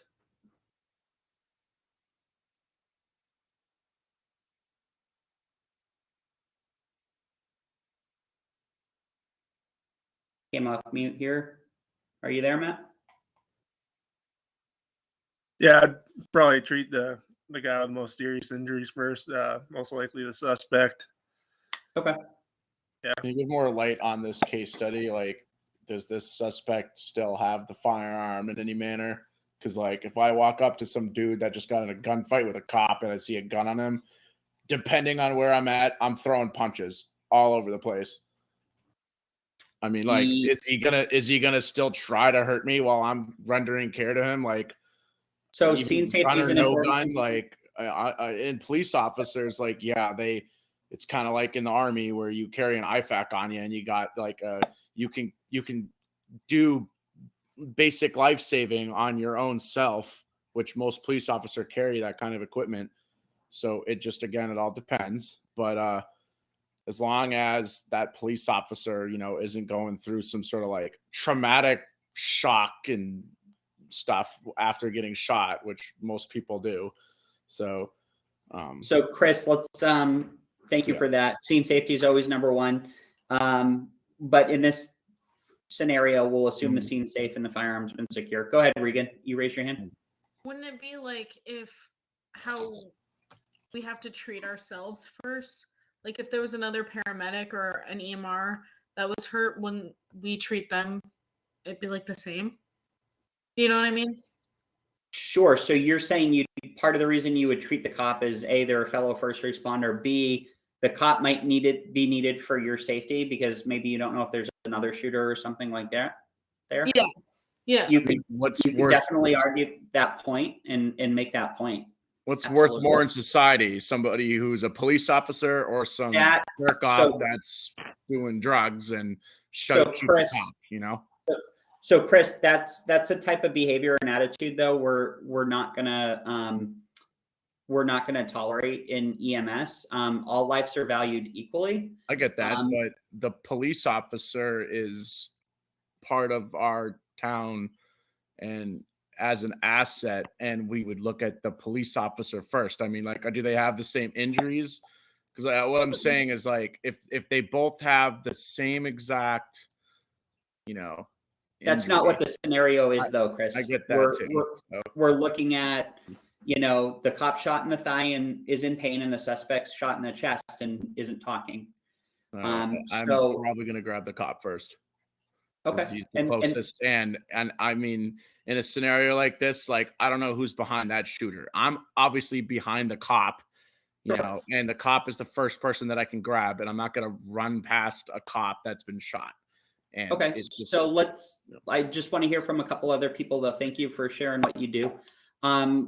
George May, go ahead, George. You're going to do an assessment of both of the injuries to see which is more severe. Yep, and that's actually, George, that's the proper way to do it ultimately, unless, you're looking at it through the lens that Regan brought up earlier, where you might need the cop to provide security to or protection to you and other people. If everything else is equal, you need to triage both patients and do a quick assessment and figure out which patient is more severe. And that's the patient you're going to treat. And we'll talk about this when we get into our triaging a little bit later on in the course.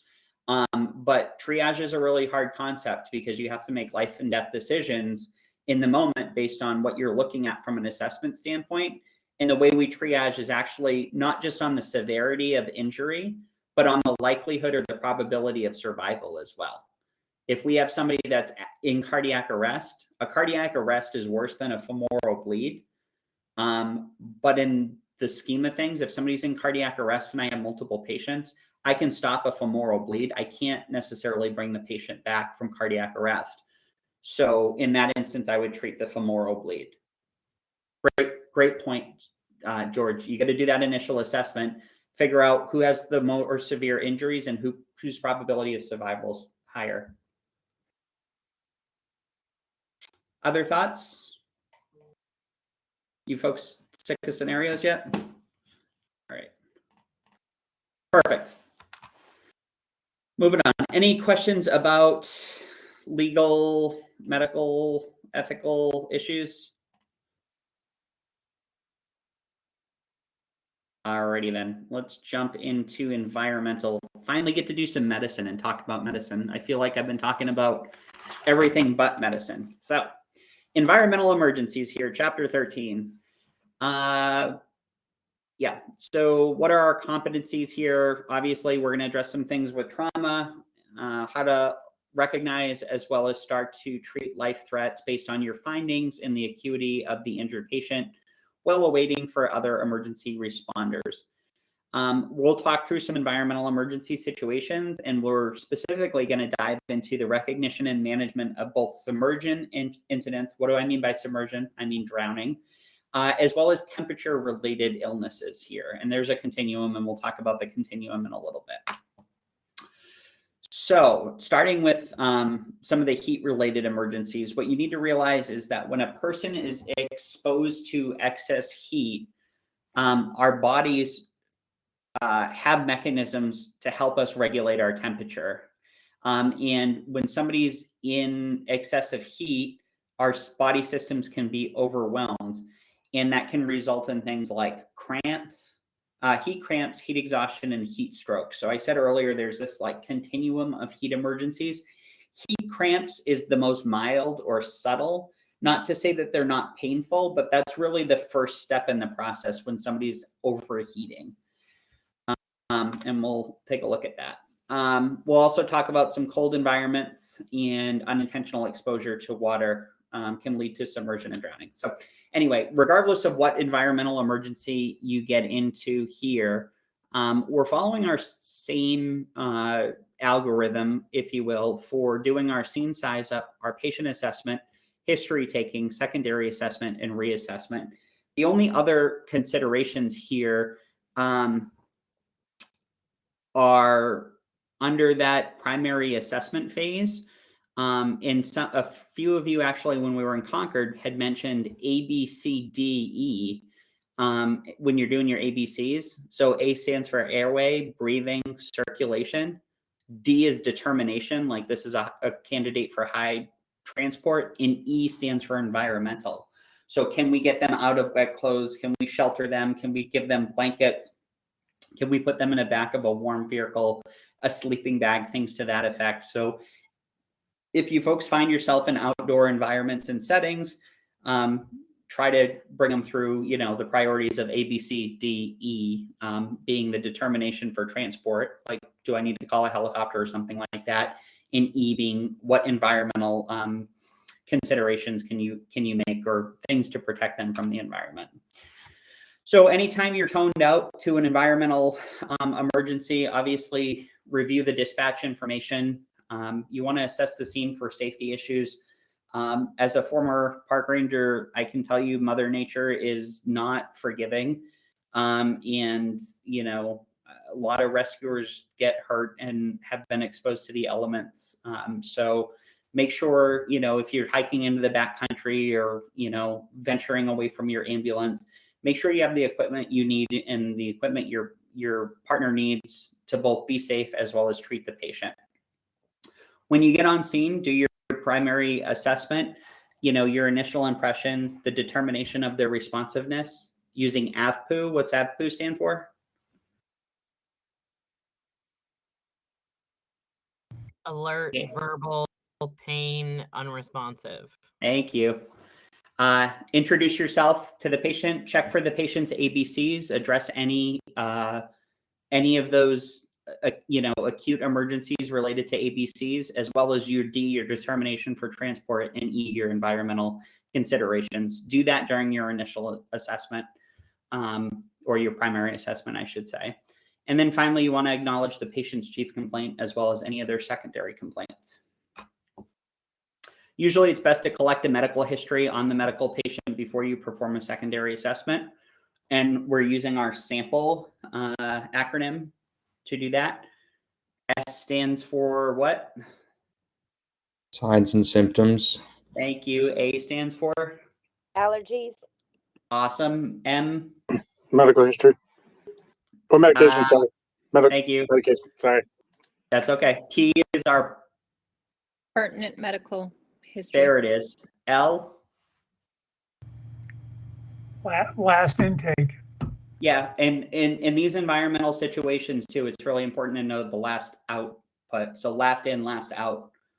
And then our E, obviously our events leading up to the emergency itself, so, or the incident itself. The secondary assessment focuses on the areas related to the current illness. So that's where we start to dive in a little bit more and a little bit deeper. We're doing things like our vital signs. You know, we're not necessarily going to do a full trauma assessment on a medical patient if they have abdominal pain. What I will say is there are a number of different factors that go into, not factors, but a number of different issues that can present themselves when people are outdoors and in environmental situations. You know, things like altitude sickness, things like, you know, hypothermia, and we'll get into that a little bit later, bites, stings, things like that. Andrew, go ahead. A couple of the paramedics, actually, I think it was one of them that was in Concord this past week, used the terminology focused assessment. Would you say that as that second part there, the secondary assessment focuses on the areas related to the current illness? Yeah, exactly. And we don't train you folks to do like a focused medical assessment. That comes in the advanced EMT and the paramedic courses. For you folks, they just lump it into secondary assessment. And we do train you folks to do trauma assessment then, but there's like a whole trauma assessment station or patient assessment station that's just medical stuff for like the ALS providers. So, but yeah, you can call that a focus assessment. Absolutely. And then we're monitoring ongoing vitals. Usually it's best to collect the history. We already did this, sorry. Heat cramps. Okay, so I talked about kind of the continuum of heat-related illness and emergencies earlier, with heat cramps being the most mild. Essentially what happens when somebody's having heat cramps, they have involuntary spasms of the muscles. Heat cramps can occur, you know, typically in your larger muscle groups, your legs, your arms, even your abdomen. Often these will occur after things like physical exertion, exercise, especially when it's hot out and the humidity's high. Most commonly in our leg and calf muscles, of course, and abdominal cramps. When they happen, it may appear the patient is having an acute abdominal problem, but in reality, they're having a heat-related emergency. And that's part of why, you know, getting our events leading up to why the patient called us in our sample history is so important, because we want to put the entire history together to figure out what's actually going on with this person.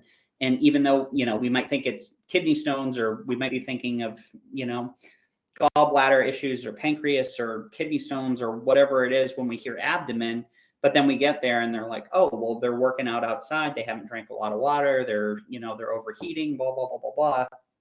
Okay, well, you probably just have a case of the heat cramps.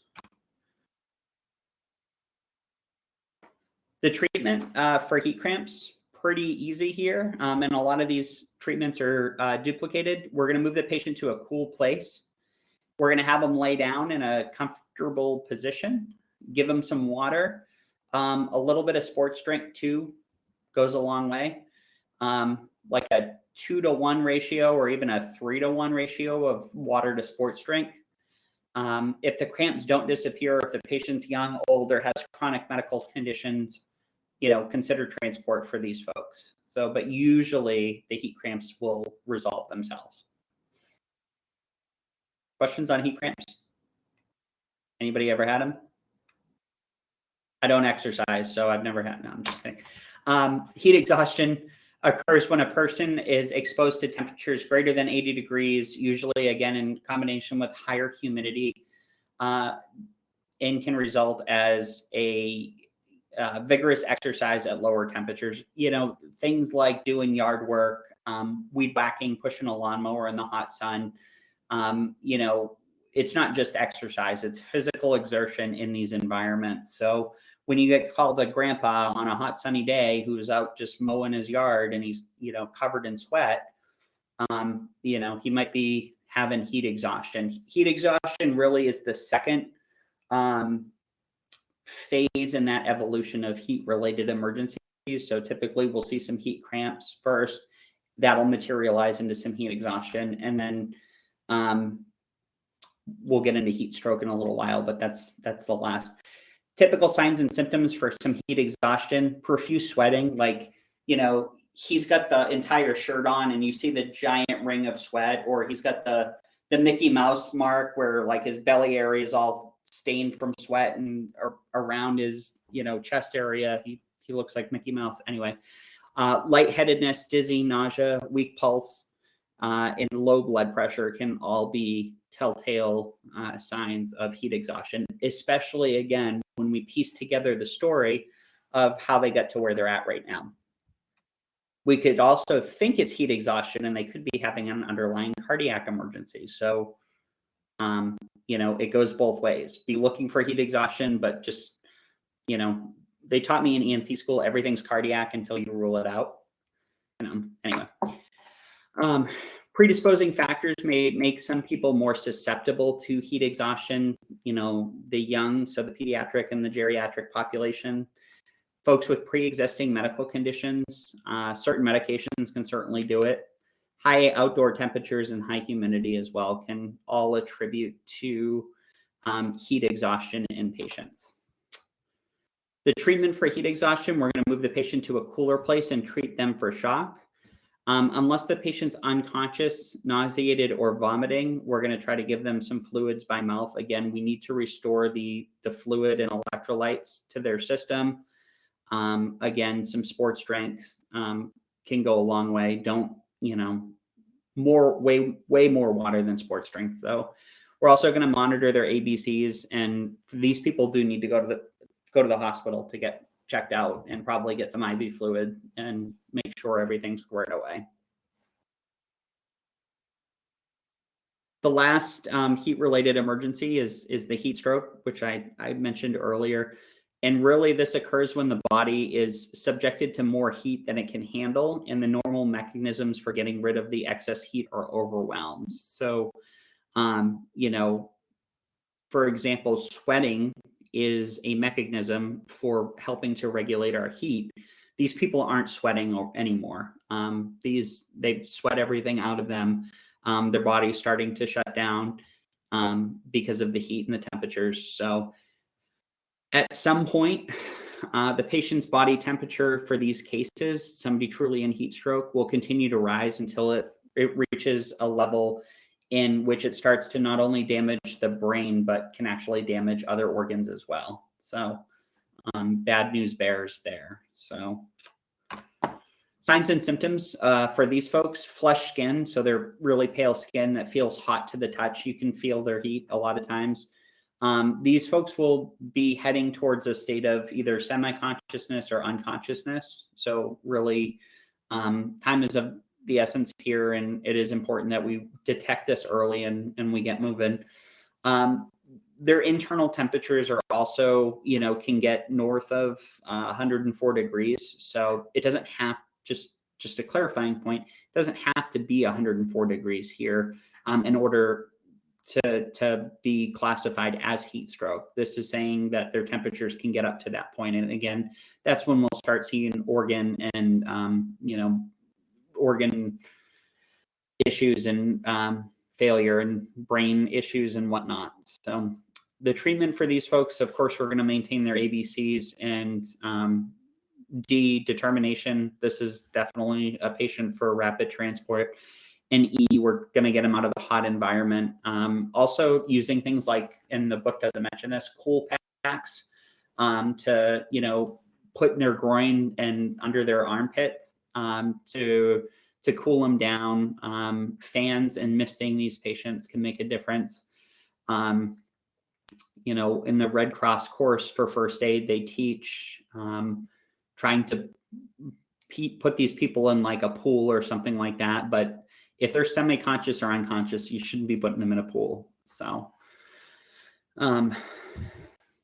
remove their clothes down to the underwear, soak the patient with water. If the patient is conscious and not nauseated, again, we're going to continue to give them sips of cool water, a little bit of sports drink, and arrange for rapid transport. So again, to delineate the difference between heat exhaustion and heat stroke, heat exhaustion is the lesser of two evils. Heat stroke is as bad as it gets on the continuum. Heat exhaustion, they still have a relatively normal body temperature. Heat stroke, their body temperature is increasing. Heat exhaustion, they're still sweating. Heat stroke, they're not able to sweat anymore. Heat exhaustion, they've got cool and clammy skin as well as dizziness and nausea. Heat stroke, they've got hot and red skin, and they're probably semi-conscious or unconscious. So, questions on heat stroke? Awesome. Let's go ahead and take about a 10-minute break. We'll reconvene at 8:20 and finish the rest of this unit out.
Hi, Nick.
All right, friends, welcome back. So we're going to jump into frostbite right now. What you need to know about frostbite is that it results when obviously exposed parts of the body are exposed to the cold environment. There are a couple areas on the body that frostbite is typically most susceptible. Our face, our ears, our fingers, our toes, and I would add the nose as well. A lot of people that bundle up don't actually bundle up their nose. But anyway, that almost sounded like it rhymes. But anyway, moving on. I got frostbite on my nose. It was You did? horrible. It blistered and everything. I was out in Yeah. Montana skiing on a mountain, and it was just extremely painful. And I had the biggest blister on my nose. Yeah, Not I went fun. I hear you. I went skiing on Sunday, and like that was the only part of my body that was like exposed. And anyway, you can see here the National Weather Service published a wind chill chart. You need to memorize the chart for your quiz. No, I'm just kidding. The chart shows you a really important concept here, and the concept is it's not just temperature that actually goes into like the environmental kind of makeup that your experience or that your patients experience. Wind has a huge factor. And what you can see here is the wind chill chart. Excuse me. So we've got our temperature across what I believe would be the x-axis and our wind across the y. Maybe I mixed those up. But anyway, we've got our temperature and our wind chill here. And you can see as the temperature decreases, obviously, you know, what it feels like outside gets a lot worse, as well as what the wind speed is. But it can show you, the chart also shows you what the frostbite times are here, how long it takes an exposed area of your body to actually get, to get frostbite. So you can see anything in the light blue is a 30-minute window. Anything in the darker blue is 10 minutes. And then anything in the 5-minute window is in purple. So I apologize, Bill. I forgot about the joke. I'll get back to you. 2 jokes next week. How's that? Actually, we don't have class next week. But anyway, that is the joke. Okay, pushing on. The most susceptible people who to frostbite are our geriatric population, so our older folks, people with pre-existing medical conditions, as well as folks that are just exhausted. So people out shoveling, skiing, physical exertion, etc., and people that are hungry. So frostbite, again, is on what we refer to as a continuum. Superficial frostbite or frost nip affects parts of the body and they become numb and then will turn a bright red in our bright red in color. That's what I had on Sunday. Eventually these areas lose its bright red kind of cherry color and changes to a white, pale white. There may be loss of feeling and sensation. I know when I came indoors on Sunday, my nose was tingling a little bit. Warming of the area must be done quickly and very carefully. We don't want to warm the area by actually rubbing it or like submersing it in hot water or anything like that. We just want to do a gradual kind of warm up. Treat the patient for shock if they're having shock, but the big thing here is to keep them warm. If they have deep frostbite, so like areas that are really bad, you saw the pictures, it's really that white waxy skin. And this picture doesn't even really do it justice, to be honest with you. White waxy skin, the patient may be firm or frozen, swelling and blisters may be present. You saw some blistering on the last photo. Follow the scene size up, do your primary assessment and secondary assessment sequence. And these folks should probably go for a ride to the hospital. If anybody's seen the movie Mr. Deeds, he get frostbite on his foot and his whole foot's black. Anyway, remove any jewelry on the patient. Again, talking about where the common areas of the body are, we want to very carefully, if it's on the fingers, we want to take off rings and jewelry, things to that effect. Loosely wrap the extremity with dry cloth or dressing. We don't want to puncture or break any of the blisters. Again, we don't want to rub the injured area or the exposed area. We don't want to apply heat, and we don't want the patient to walk on any affected lower extremities. So if their foot or toes or whatever are frostbitten, we don't want to put pressure and break up the cells. Like some of the cells within our body can actually freeze and then cause permanent nerve ending damage and things to that effect. So again, for these folks, we're going to provide prompt transport. Questions on frostbite?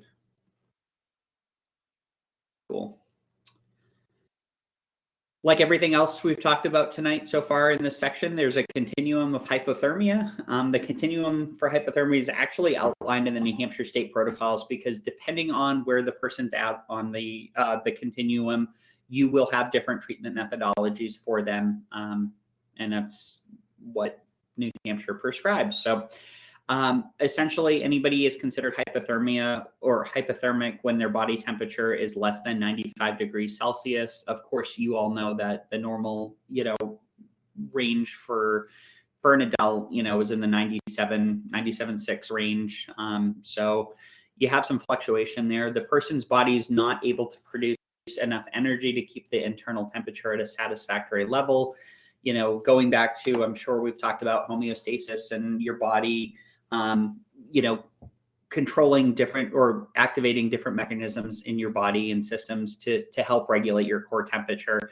When we think about going from like 97.6 degrees to like 95, it doesn't sound like a big jump, but that is a huge jump in the human body. We are really agile creatures and we really want to be in that 97 range. So, folks that get hypothermic typically, where hypothermia, the onset for hypothermia is really happens very quickly for folks that are in either both inadequate or wet clothing. And again, some of those immunocompromised folks that have other diseases or illnesses. So Correct, Nick, and we'll talk about shivering. So signs and symptoms. So kind of the first stage of hypothermia. People are feeling cold and shivering. Think about what shivering is doing for our body. It's our muscles expanding and contracting. We know that when things move, heat is generated. So this is one of our body's ways to generate more heat within our body, is to expand and contract the muscles, creating friction and creating heat.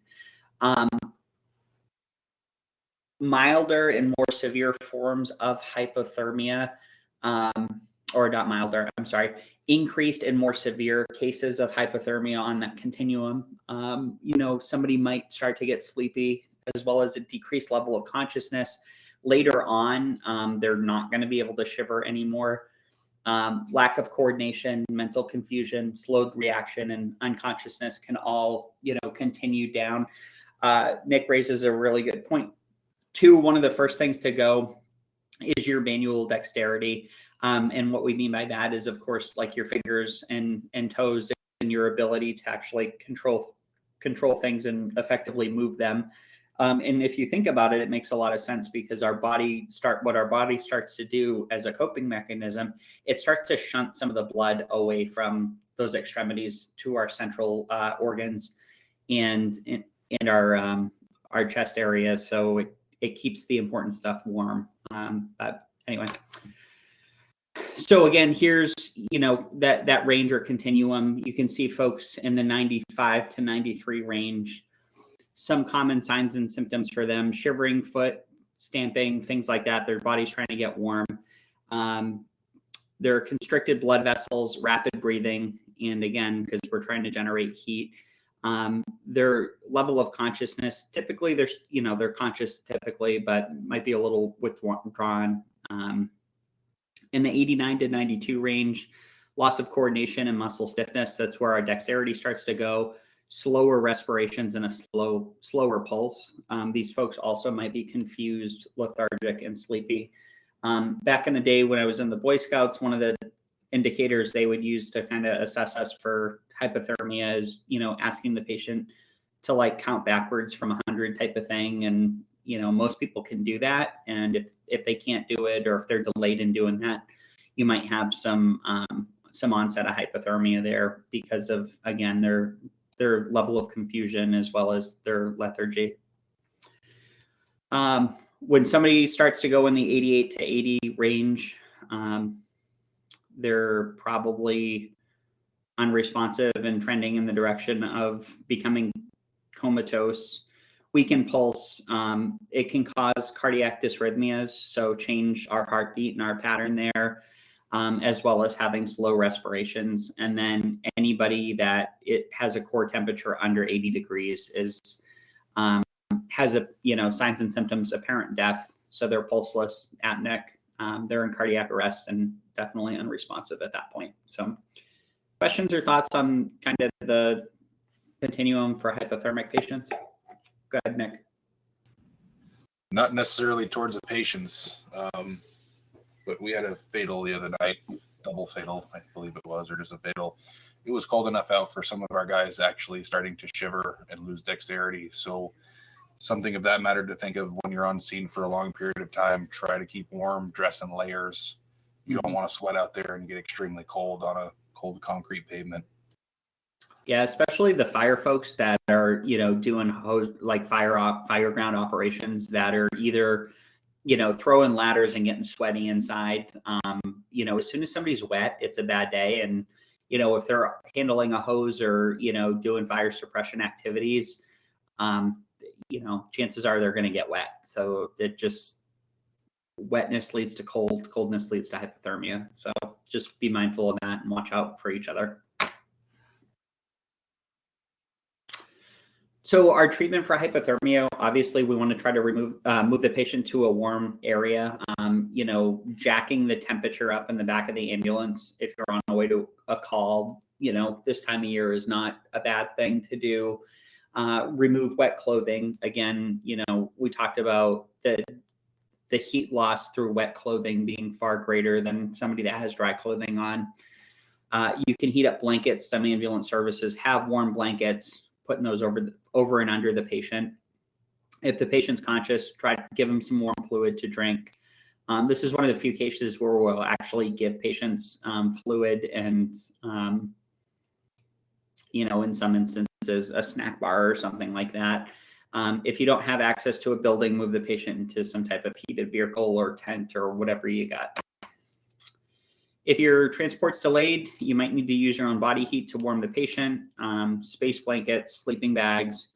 For these folks that are truly hypothermic, we do want to handle them gently, because if we move them around too aggressively, again, we can cause their heart to actually go into a dysrhythmia. So something to be mindful of. Hypothermic patients must be examined by a physician. No ifs, ands, or buts.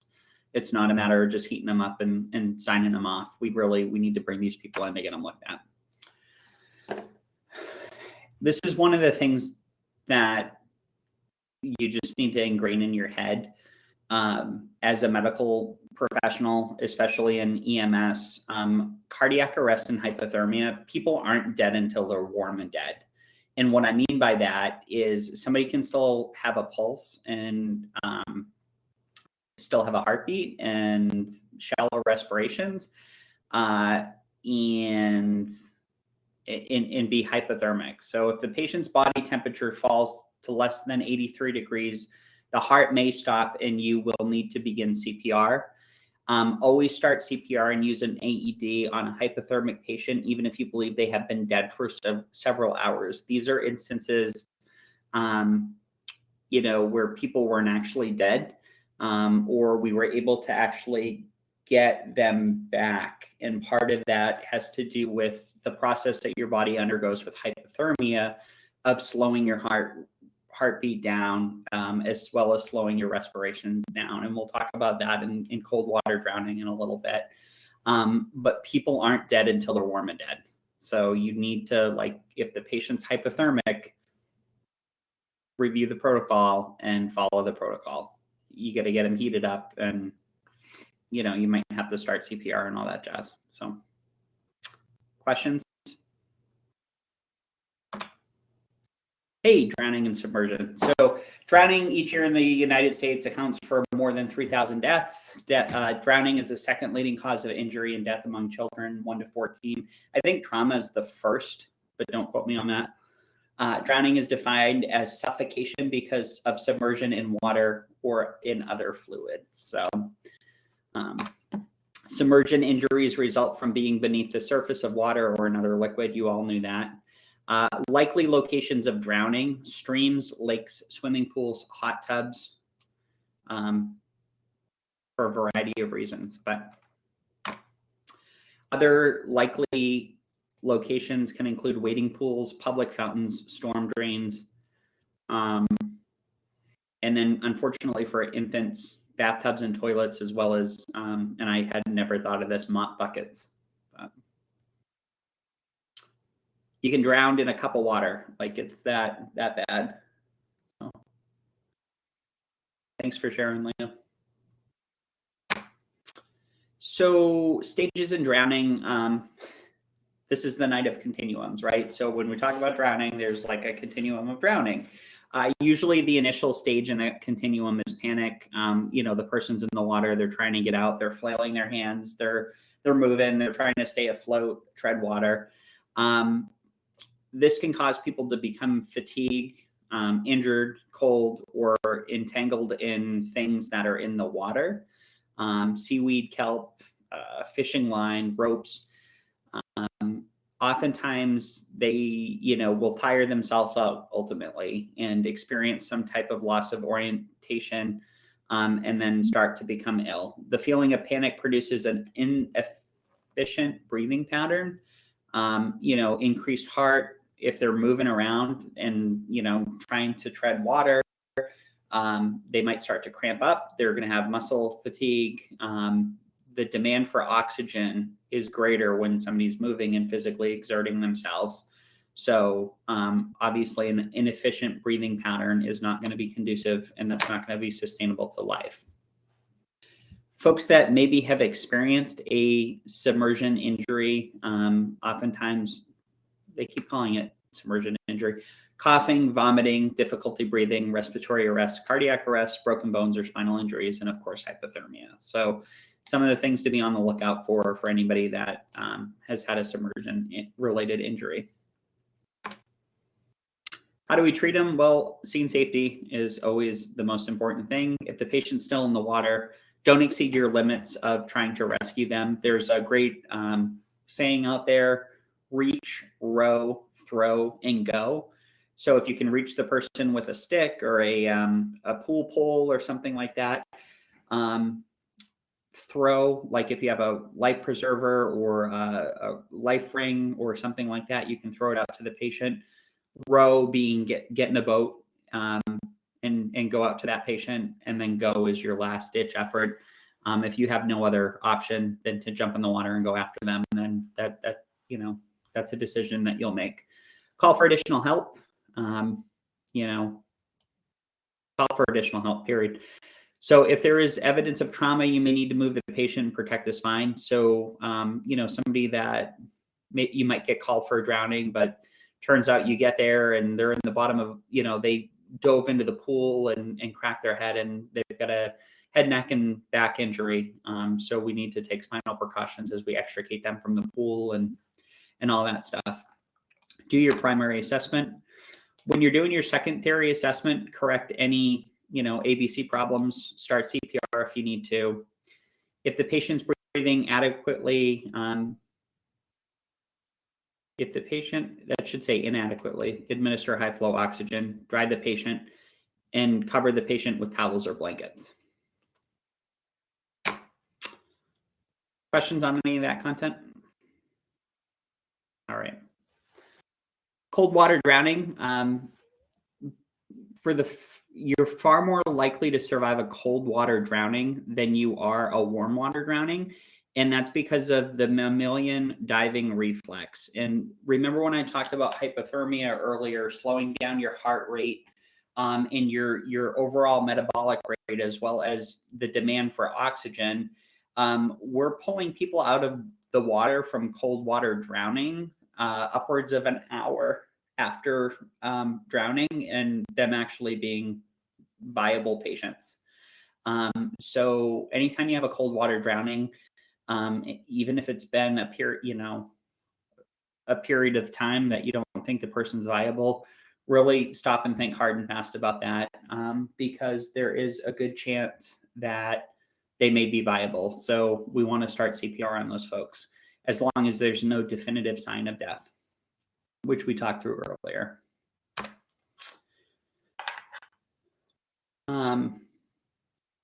We also want to probably transport those folks too.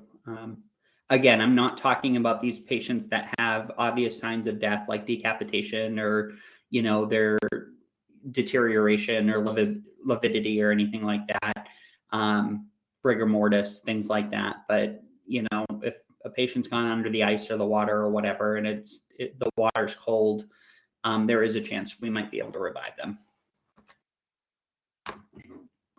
I know I just blew through that content, but thoughts or questions?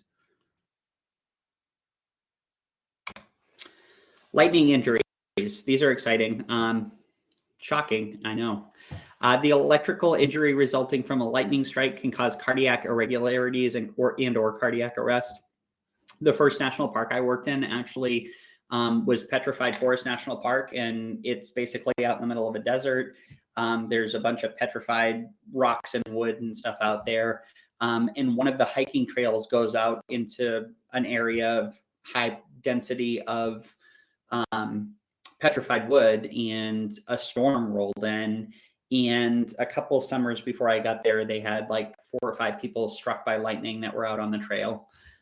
So this stuff does happen. If you're treating patients for lightning strikes, obviously be cognizant of the area that you're in. Lightning can strike the same place twice. So make sure, if the scene is not safe, extricate the patient, put them in the back of your ambulance, or do whatever you need to do prior to rendering patient care. These patients, we want to support their ABCs, looking at oxygen administration, possible defibrillation if they're in ventricular tachycardia or ventricular fibrillation. and starting CPR if needed for some of these folks. These patients also, the book says must, but should probably be transported to a medical facility. The lightning injuries themselves actually pretty remarkable, and I wish I folded some pictures in here, but they can cause electrical burns from where the lightning enters the body and where it leaves the body. So these are patients you're actually going to want to do a good trauma assessment on, and expose the skin to see if you can find where the lightning entered and where it left the body. So the extent of the burn damage will not be visible immediately after the injury occurs, but over time, again, as you're assessing them and going to the hospital, it may be there. So lightning. Bites and stings. A lot of books put these in environmental emergencies or injuries, but for the purposes of your class, you're going to learn more about them during Chapter 11, Poisoning and Substance Abuse. So what's the summary here? Well, heat cramps are caused by electrolyte imbalance and dehydration. They're the first in that continuum of kind of heat-related emergencies, right? A person experiencing heat exhaustion will sweat profusely, become lightheaded, dizzy, and nauseated. And somebody in heat stroke is probably going to be semi-conscious. They've stopped sweating, and that is a true emergency.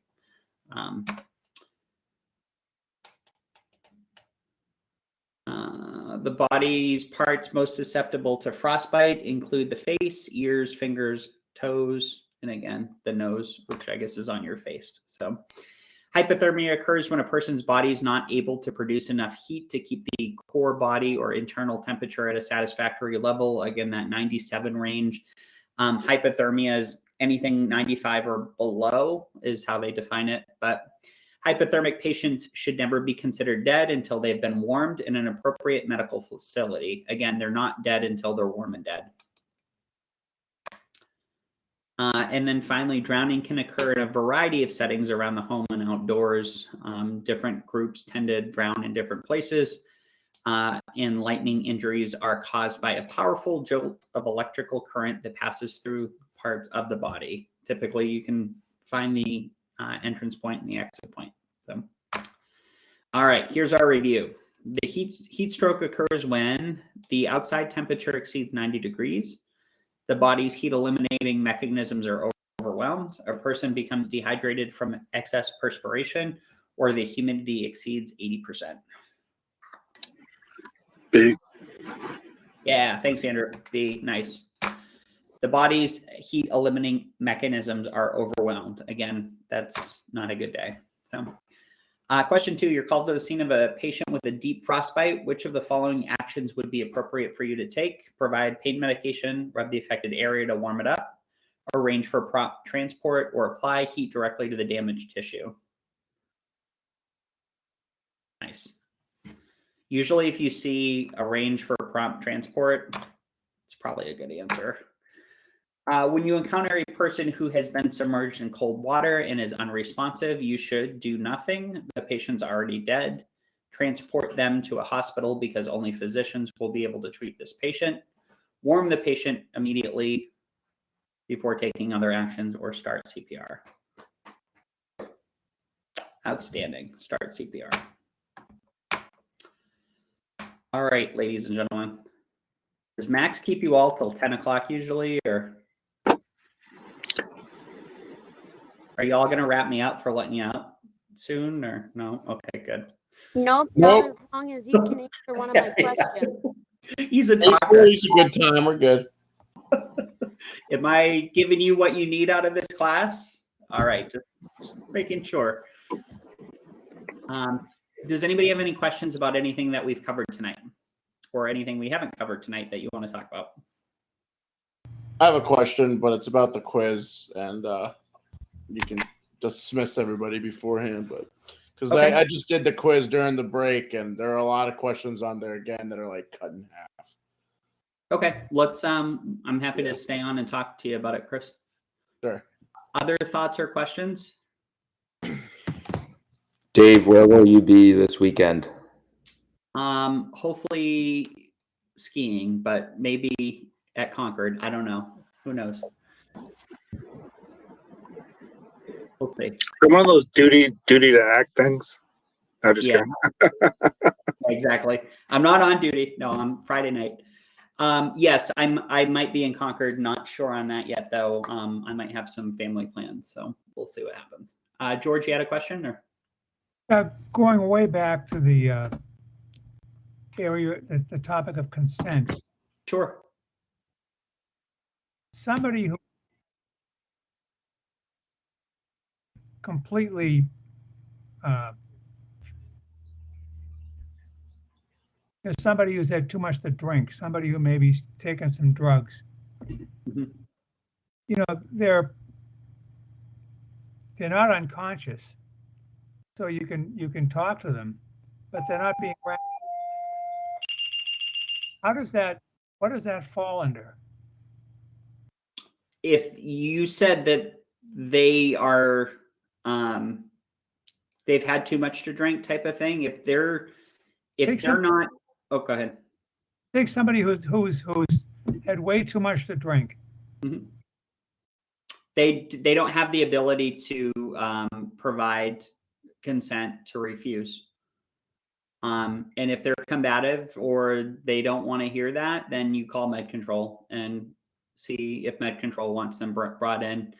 Med control will say bring them in against their will, or they'll say, put them on the phone, or they may say, make sure you explain the risks to the patient and document it. Maybe call a family member to come stay with the person or something like that. We can take people against their will. It's just not ideal. But if you're up against a borderline combative drunk that doesn't want to consent to any treatment, you can't leave that person there alone, at least without calling med control and talking to them.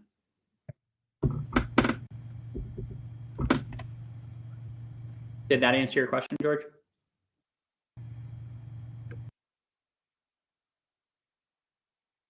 Other thoughts or questions?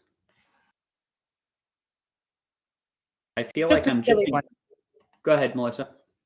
So when you're talking about cold water, what exactly is the temperature that's considered cold? I mean, because what's cold to my body compared to what would be cold to keep a person alive for 30 minutes to an hour, that you could resuscitate them from. What is that temperature? Yeah, around? I think there's a chart out there that I can try to find prior to next class. So I don't want to give you a specific temperature right now. What I'll say is, in my personal opinion, any water that's like less than like 50, 60 degrees, like that's pretty darn cold, especially if they're in there for a half hour, an hour, something like that. So I don't know what the exact temperature is as it compares and relates to survivability, after being submerged for an hour or whatever. But let me see what information I can find for you prior to the next class. Well, it looks like Google says that it's below 70 degrees. Yeah, that wouldn't surprise me. I go in my pool in the summer and it's like 85 and I'm like, it's cold out here. My grandfather has a heated pool, so 85 is warm to me. Oh, all right, that's fair. Other thoughts or about anything we covered tonight? Any quiz questions, anything like that? Yeah, so I did the whole quiz during our breaks, and freaking like question 7, it's not so much of a question. It's just like I'm kind of just letting y'all know because it was in the other quiz, but half the question seems like it's like not there. Does that make sense? Like the last sentence says the patient tells you that he has taken 3 nitroglycerin tablets, but the pain has not, and then it just ends there. So it's kind of doesn't make any sense. So thanks for that, Christopher. The questions are different for everyone. They're the same questions, but they're in a different order. Usually, or so I've been told. So your question 7 might not be the same as everyone else's. I just pasted into the chat. That's literally it right there. That pops up. Okay. And I had that same problem.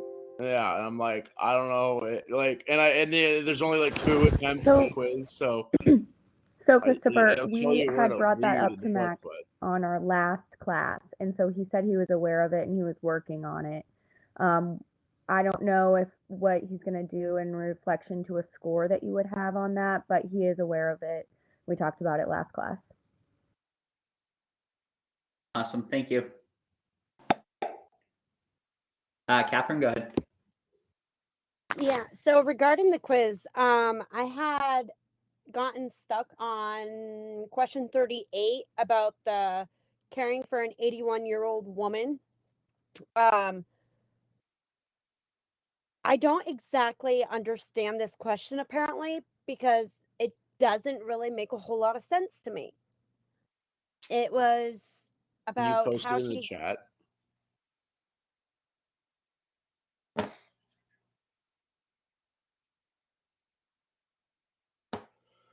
Anybody that wants to stay on can. Everybody else, if you don't have anything, feel free to drop. Don't forget about class Saturday. Don't forget about your quiz that's due next Wednesday by midnight. Don't forget about the quiz tonight, due at midnight. If you folks need anything, feel free to reach out. Aside from that, I'll see you in 2 weeks. Go ahead, Daniel. Sorry. I just wanted to get in here before all the quiz stuff started going on again. Yeah, go ahead. Were we given a course ID for the Jones and Bartlett? Because I was trying to get on because they said that the flashcards were all pulled from there, and it's telling me like I need a course ID. I am looking. Pull it up. And I can do like open enrollment course or the instructor led, but it's asking for a course. Oh, never mind. Wait, I got it. Just ignore me. Danielle, I just did the open enrollment Answered and my it own worked. question. Happy I could help. Go ahead, Leo. I was just gonna tell Danielle that I did the open enrollment thing and it lets you access all the flashcards and stuff. Thank you. Yeah. All right, folks. If I'll stay on as long as you folks need me or want to talk to me. Aside from that, have fun on Friday night. And if I don't see you folks Saturday, and then I'll see you in 2 weeks. Yep. All right. Thank you. So who had the quiz question?